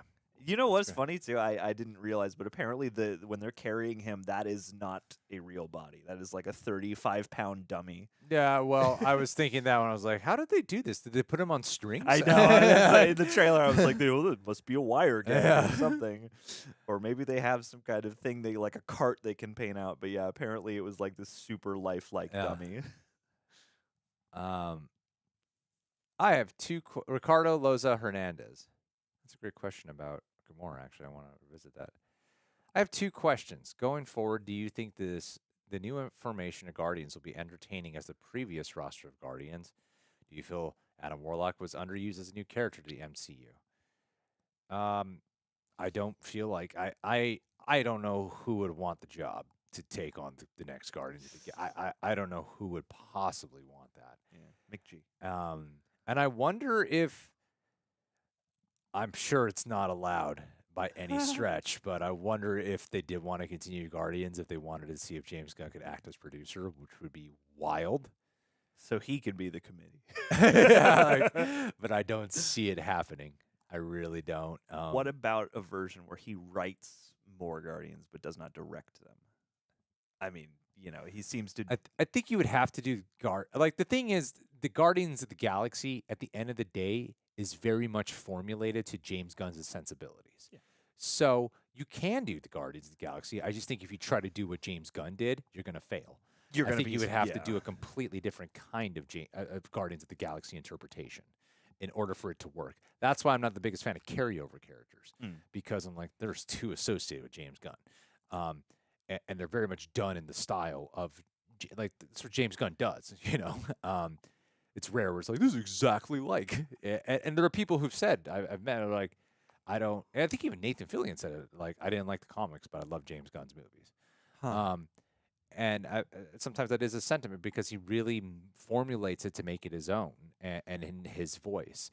So I think if you do the Guardians, I think trying to do, another James Gunn movie, you're going to just shoot yourself in the foot. So don't try. Wait a while, too. Wait a while and really see how you can make it your own. Because I think the other thing we don't realize is maybe the talent who is properly suited to carrying on that mantle just hasn't arisen yet. Sure. Do you feel Adam Warlock was underused as a new character in the MCU? That's what I started off with talking about, John. Told you it would be a really talked about thing. Yeah. I think that's fine for this movie. We'll see how he progresses within the Marvel Cinematic Universe itself. Yeah. But I'm not upset. I thought he was lovely in his addition, and because he's not the point, I think it works. Yeah. For the greater MCU, we'll see. For the greater MCU. The greater good. Gamora question about? Yeah, we'll visit. Okay, I need to turn these suits. Yeah, we're 2.5 hours already, huh? Oh boy. Woo. Oh boy. Must conserve energy. Yes, sorry, Bobberino. Let's start the super chats at 3, 2, 1, and boom. I understand the implications of this action. Yeah, you guys are getting a first-hand glimpse of how it works. I'm excited for the Marvels. I am. It's mainly Iman Vellani too in the trailers. I'm fascinated. It is an her, odd. Her delivery is so good in that trailer. She sees stuff lurking for the first time. Yeah. Oh God. Yeah. It's so funny. She's hilarious. I'm very curious. I like the trailer, but I do think it is an odd trailer, and I'm very curious as to how that movie will. Yeah, I'm curious what the tone and pacing of it's going to be like. Well, and what is really going on aside from like most of what I grasp is just like, okay, when they use their powers, they, switch and they switch places and they teleport and whatnot. Like, yeah, John. That's all I got. All right, jolly good. Moving on. Yeah, whatever, man. For sure. Agreed. Yeah, just like it. It's Marvel. Agreed. We like everything agree. Marvel. That's how it works That's around right, because Disney paid us to say that. I just want to be on their good list. Yeah, man, so that we can keep getting those free Disneyland passes and free movies and money delivered by dump truck to our doorsteps. Michael Mack, thank you, Michael Mack. Michael Mack. Hey guys, love the movie. Performances were great. Hallway action scene was awesome. Yep. If you're not in a bathroom, you're in a hallway. That's where you get your best fight scenes. Always cool to see Nathan Fillion pop up and stuff. Hey, what was your favorite cameo? Probably Nathan Fillion. Also, great interview with Palm. Big love from Scotland as always. Hey. Thank you. I did like that interview with Palm. She was really nice, really sweet. It was funny because Coy introduced me to Karen Gillan, and I was in this like little circle with Coy and this other people. Karen Gillan, I was just like the awkward, quiet guy because I'm like, I don't really want to like have a conversation. I just want to tell you did a good job. Sure. But I'm not trying to. I feel like at these events it could be very easy to fall into. I feel like I don't want to ever come across like I'm trying to network or weasel my way into a. Like I'm not that comfortable at those kind of events. Yeah. But so it's just quiet, and then Palm Clementiev showed up in the circle too, and I was like, do I say something? I'm gonna meet her in a couple days. I don't want to do the whole thing because she's probably gonna forget that I said hi to her. So I'm just gonna I'm just Say wait to good introduce job. myself. Sure, Yeah. sure. But she was super nice though. That's good. Yeah. I mean, as long as that's the case, I think any Yeah. version of this was a good choice. I actually did talk briefly with her about Doctor Who because Matt Smith got brought up and talked about that heartbreaking ending. And I did tell her, like, I didn't tear up until that moment where she did cry. And I really complimented her work on Oculus as well. Yeah. I don't ever try to, like, network at those things. You know, I just want there to always just be like, did a great Karen job. Gillan on the channel. Do some reactions of Karen Gillan. Yeah, she can't fit on camera. She's like 8 feet tall. She is. We would have to get a short chair. She's so tall. She is very She's tall. so tall. She's quite tall. Even whatever elevation from shoes for a nice event aside. No, she's definitely taller than Yeah, us, yeah, definitely. even without shoes. She could take us. She's a freak, that Karen. Yeah. Tall freak. 9 feet tall. Yeah. What are they putting in the water out there in Scotland? Throw a net Michael around her, Mack? bring her down. Cut me a mermaid. Bring it back and mount it on the wall. Guardians of the Tall Galaxy. Yeah, Nathan Fillion. It's the answer, buddy. Nathan Fillion's great. I liked. I mean, I'm always happy to see Yondu. So, like, Michael Rooker wears that makeup so well. I thought Aisha got a very unceremonious death. Yeah. Did we even see it happen?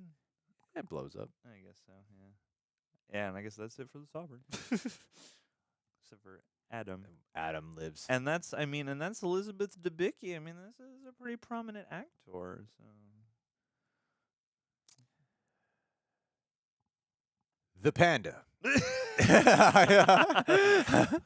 I loved this going? Jerry too. Oh, thank you. I need this validation. Former self, Thank of you, course. Panda. Thank you, the panda. I love you, and I love pandas. How do you guys get away with some shirts being designs without being copyrighted? Also, would you ever do rejects gaming where you do gaming streams and stuff? That has been one of the most contemplative parts of my life of doing that. I wanted to do it with Jedi Survivor, but then I don't want to read the chat while I'm doing it. I don't think I'd be interactive is the thing. I would be very Like a lot of coordination. I'm a very quiet gamer. I get very serious. Get focused. Yeah, like I don't want to talk. I want to. I'm a very yeah. I don't fuck around with that shit. So then I'd be like, but these people are here. I gotta talk. So I don't do. Gotta entertain everybody. Yeah. It's hard for the shirt designs. That's about my pay grade. I don't like. I often submit ideas because a lot of the time it's like for the Last of Us shirt was like obviously came up with the concept and then I had like a type of design of the Last of Us that was popular that was like I thought it'd be cool to do a riff on this but make him like more like Pedro Pascal because the joke is that it's Baby Yoda. Like give it this color and then I thought of like what a funny text might be. That we had to like you have to like change up certain stuff until the point where they run it by there's a legal department so the legal has to run it they run it through legal to see it like okay.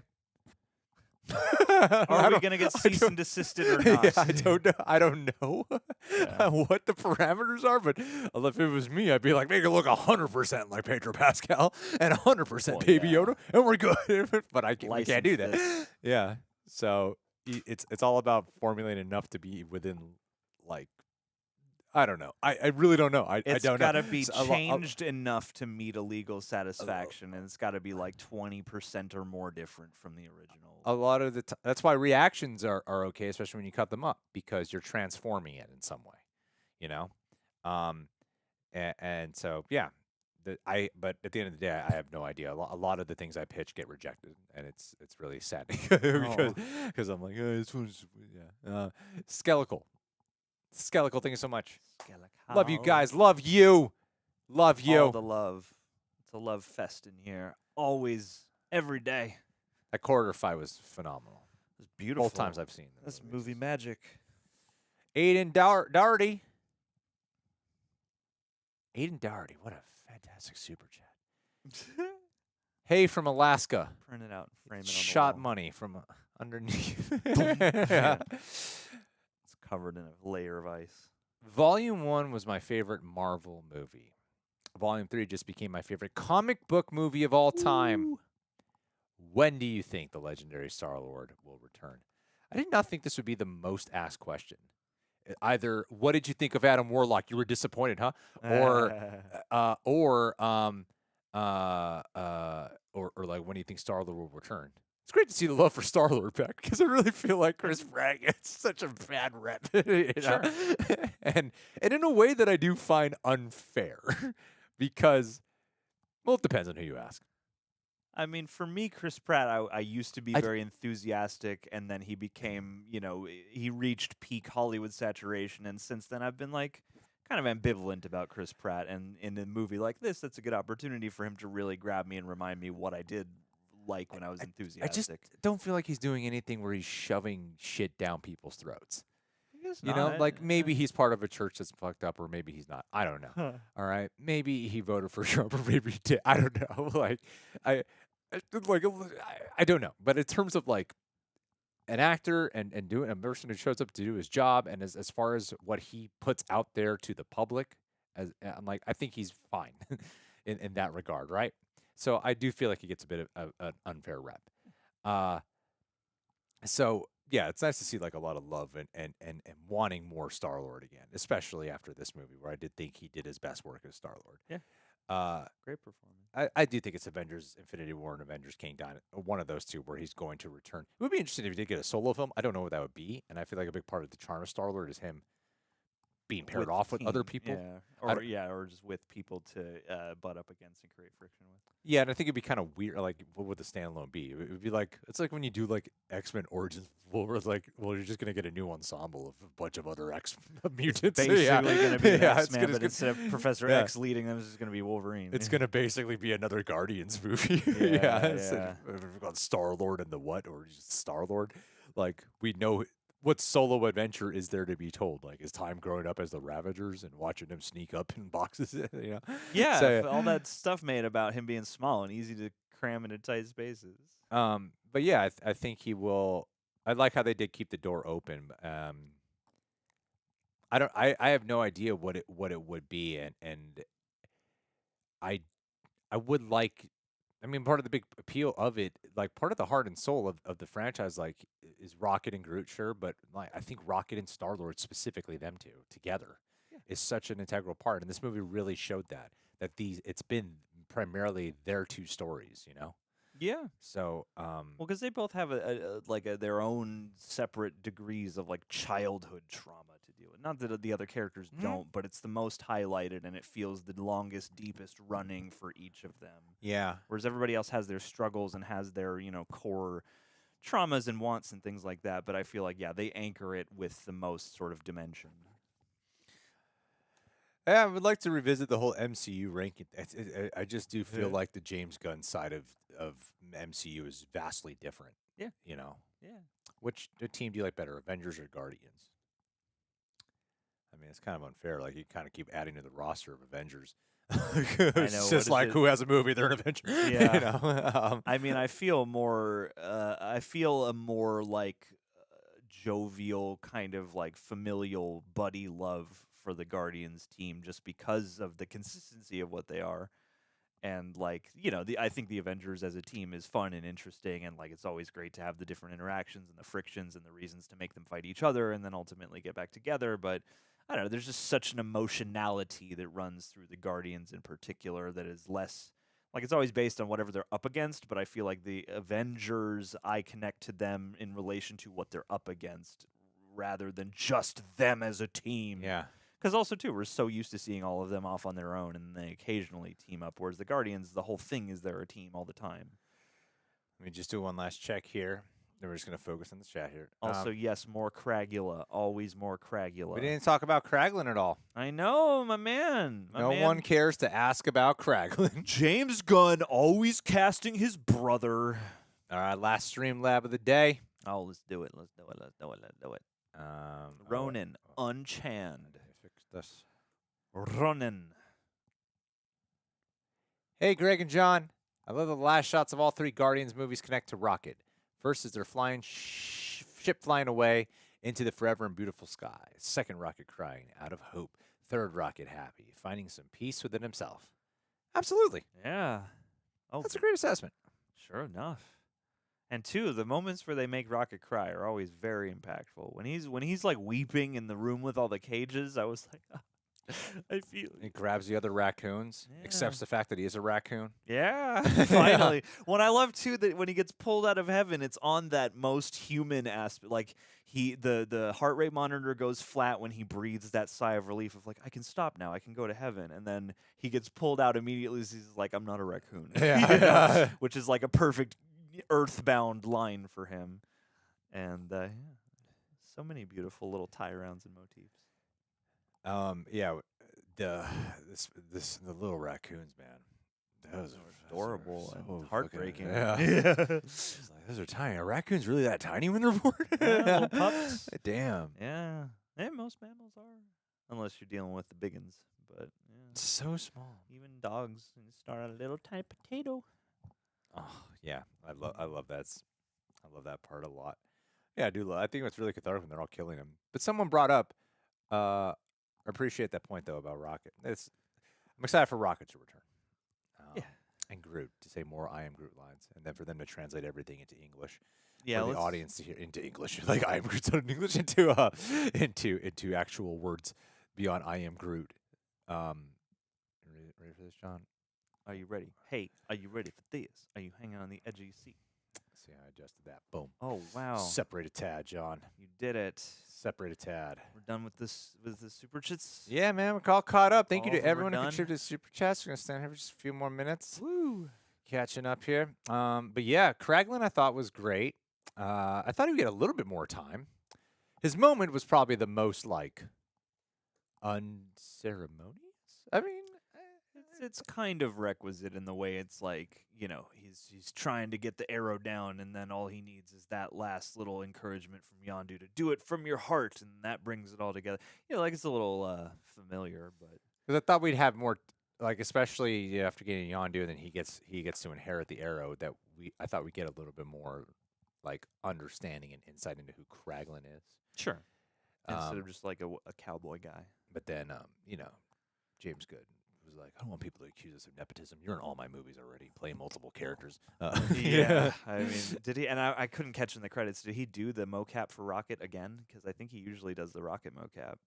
Not sure, but Bradley Cooper gets all the credit. Yeah, Yeah, so there was that. What other points? I was like there? I like Craglan quite a bit, and Cragula, big ups for Cragula. We talked about the F bomb. Mm-hmm. Okay, we talked about that. What other things did we not talk about? I want to make sure we just squeeze them in here in the final stretch. I think we talked about everything, right? I feel like we talked about most everything. I mean, they're like isolated moments, but I mean, we talked about. I mean, we haven't really spent much time talking about the High Evolutionary's various creations, but I feel like the main four are the point of that. Yeah. There's little kids and stuff like that. We get another kids in cages. I sort of. appreciated on Counter Earth how they had really developed their own language instead of just another planet where everyone speaks English. And they didn't subtitle it, which I think is good too. Yeah. Which I mean, obviously for the point of the scene, and I love that they used that the whole, both with them, with the kids later, like the language barrier is a thing. How do we communicate this? And yeah, I don't know. That added like a nice realistic like set of stakes, and yeah, it's like sometimes just the need to communicate can be so intense. And two, I love that Nebula was just so refreshed by that drink they gave her. I think it was interesting too. Cosmo. We haven't talked much about Cosmo. Not that there's much to talk about. Hey, they put that Cosmo's- dog through hell with those ships at the end. Yeah, Cosmo's a good dog. Cosmo's very powerful. I thought Cosmo was very cute and probably written in the voice of James Gunn's dog, who passed away a couple of years ago. Oh. I think it was when filming the Suicide Squad that they actually let him take time off set to go back home and see his dog because they had to put him down. Oh. And they even designed there's like a part of like Rocket's teeth and Groot's. I think it's Rocket's eyes and teeth is actually modeled after his dog. Oh. I did not know that. That is beautiful. I believe so. The panda, that is a great point about Drax's nipples. I mean, like, not only did the jumpsuit not match his skin tone, but also, I mean, that those jumpsuits are not made of the most, like, soft material. Obviously, they got to be sturdy. So his nipples must have been on fire this whole movie. I don't want to out this person in case people like react weirdly to it. I have one friend who you guys might have seen this channel, but they were like they seemed like really disappointed by the lack of Ravagers in this movie Okay. because of the setup of all the Ravagers in the post credit scene for. I thought a lot of like the post credit shit in Guardians 2 was for humor. Yeah. Like all the different Ravagers they saw too were just like fun cameos. Yeah. Like they had Michelle Yeoh here in part 2, who I was like, there's no way they're gonna bring Michelle Yeoh back because I think that would be way too confusing, especially now she's in the Shang-Chi movies. Yeah. I think it would be way too confusing. I've already done this with Gemma Chan once. But Gemma Chan's at least like doused in blue makeup in Captain totally. Marvel, you know? Yeah. It's like a totally different look. And that character's dead, you know? Also that, yeah. So that's a very different scenario. Versus, I don't know why we've never done this whole time, John. Oh, and do the enlarged thing. Instead of like, sit over there. I mean, it's just a different version, but also yes, it is much nicer, much bigger. You know, it's much more intimate. It's like much easier to control the space too. Yeah. I was trying to figure out if there was a way to like do 2 camera capture devices and then split it in half, but you can't do a trim, unfortunately. I tried. You could do certain things have crop functions, but we'd have to look into it. Yeah, I was trying to figure it out last night. But anyway, We'll just yeah. get 2 cameras. So, yeah, that was it. Well, I forgot what we were talking about. You know, offense to Dave Bautista excited to show. I thought Dave Bautista for sure was going to die in this movie. I was 100% convinced Dave Bautista was going to die. Somebody wanted words on Headless Groot, which seemed like a direct thing nod.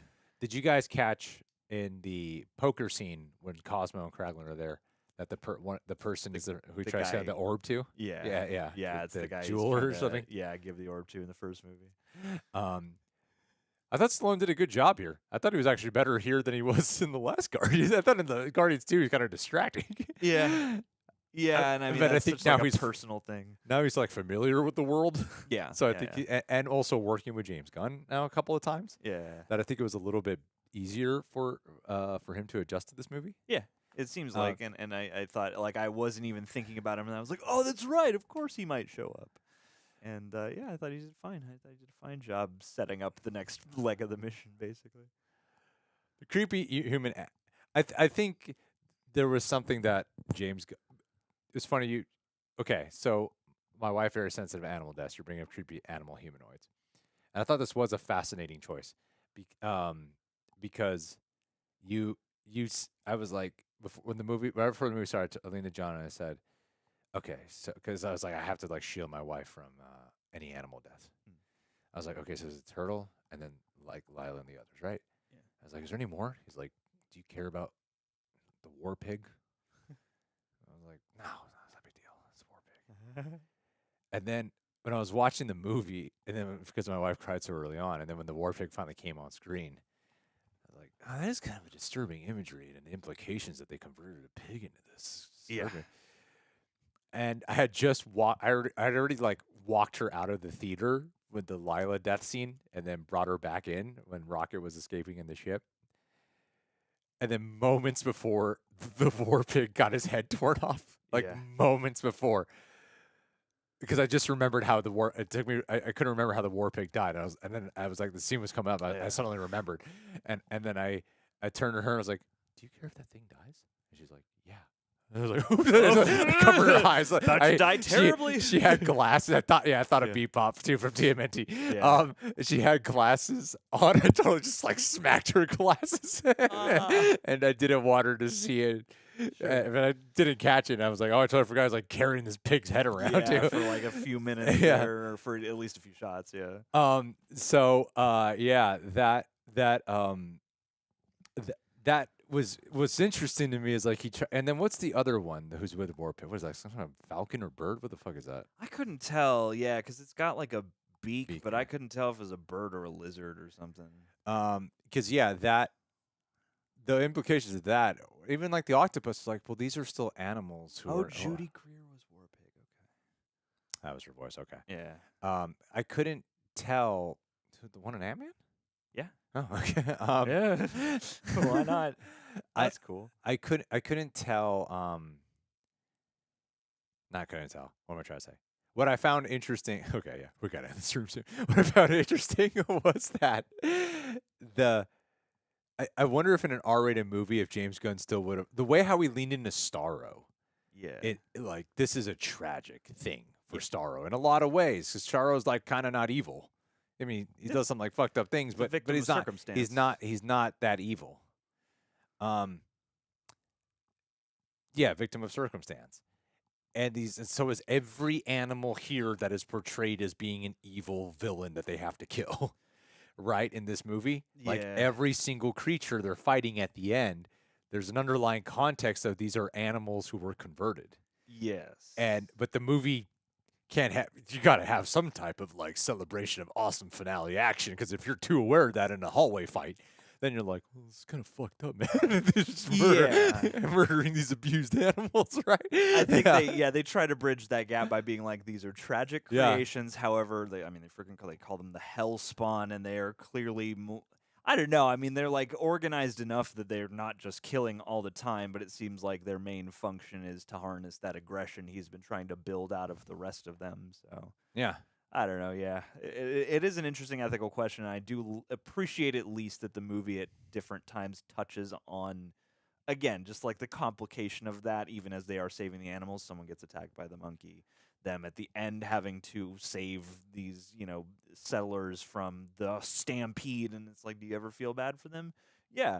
But these people can't defend themselves, and I guess that's kind of the line they're riding is these are just souped-up war machines, and that's kind of their only function. Totally. So it lets you off that way. But it is, the same ethical question of, like, this poor pig, though. These poor creatures that were created this way. Isn't it? I don't know. It gets you talking. I guess it's an interesting array of things. And I do very much appreciate that they make a point of saving all the animals. It just seems right. Also, whoever said that in the chat, I didn't think of it at the time, but I could see some Judge Dredd in that Stallone suit there. I wouldn't put it past James Gunn to homage that. No comment. What was the comment?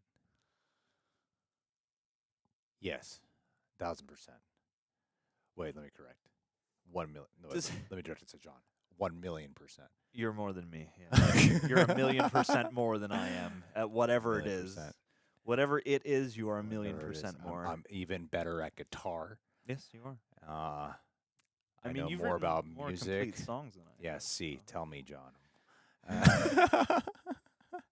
I mean, yeah. In a lot of ways, you are much more advanced in your operating. I'm better than you at being empathetic towards others' emotions at all times. Nah, I'm not good at that. I hate better people. than you at always seeing the optimistic side in things. That's right, man. So I really need you to keep my eyes fixed on the sun, figuring out how to set up live streams. Yeah. If it wasn't, I mean, I most of what I know, I've learned from you. Yeah. So, anyway, I'm better than I you. support these statements wholesale. Better. Yeah, no, you are.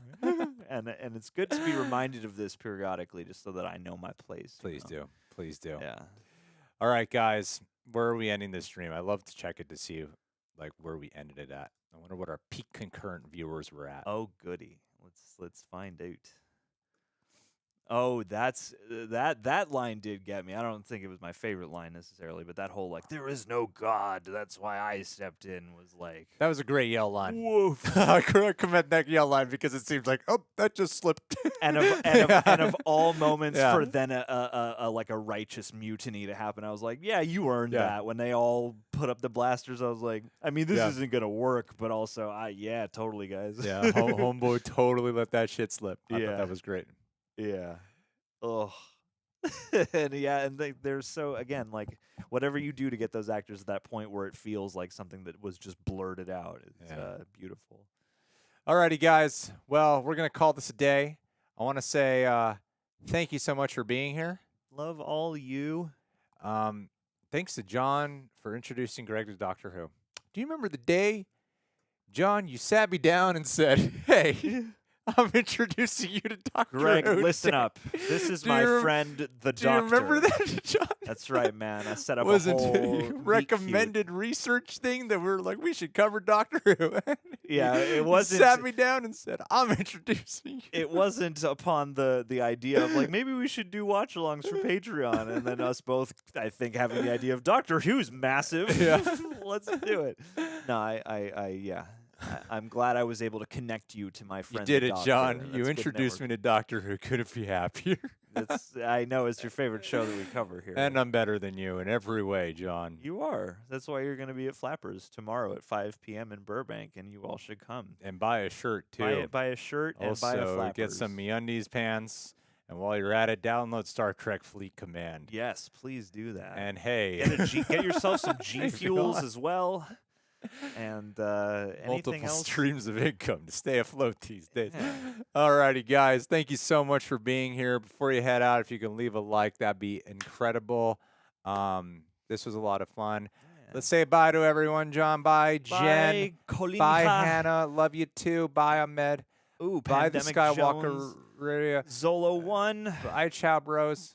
Muzamil Iqbal, No Chanel, Chase, Daisy, Johnson, aw, Quake. Look how tiny we are. Ooh. You know, you could just make the Oh, whole Christine, you're going to return? That's what I'd like to hear. Christine. This stream's about you guys now. Yeah, look at that. You guys. Oh, look at that. You guys are the stars of the video now. Oh, Well, we're saying bye. Guilherme, Kia. So then bye. Leia Ariana Say bye Bonnie, to you. Kia, bye, Jose Leah. McVeigh. Bye, Jose. Bye, Sheena. Bye, Alicia. Bye, Heather Gear. Here, try to point to you. Henrique. Bye, Enrique. Ooh, that's a nice beard and glasses combination. Give right to great stream. Solo Thanks, buddy. again. Bye, ramen noodles. Tins. Thanks, Tins. Or Tinzy. Thanks, Disney fan. Disney fan waving right back Bye, at you. Lions Lions Planet. It's like playing Galaga. Yeah. Pew, pew, pew, pew, pew. Bye, bye, bye. Bye, Amron. Amron's Bye, BX bye, Paul. Chase. Bye, Armando. Bye, PlayStation 5 Astro Barnes. Playroom. Bucky Barnes, my dude. All right, for real. We We're love going to you take all. off now. Be well. Stay sexy. On that note.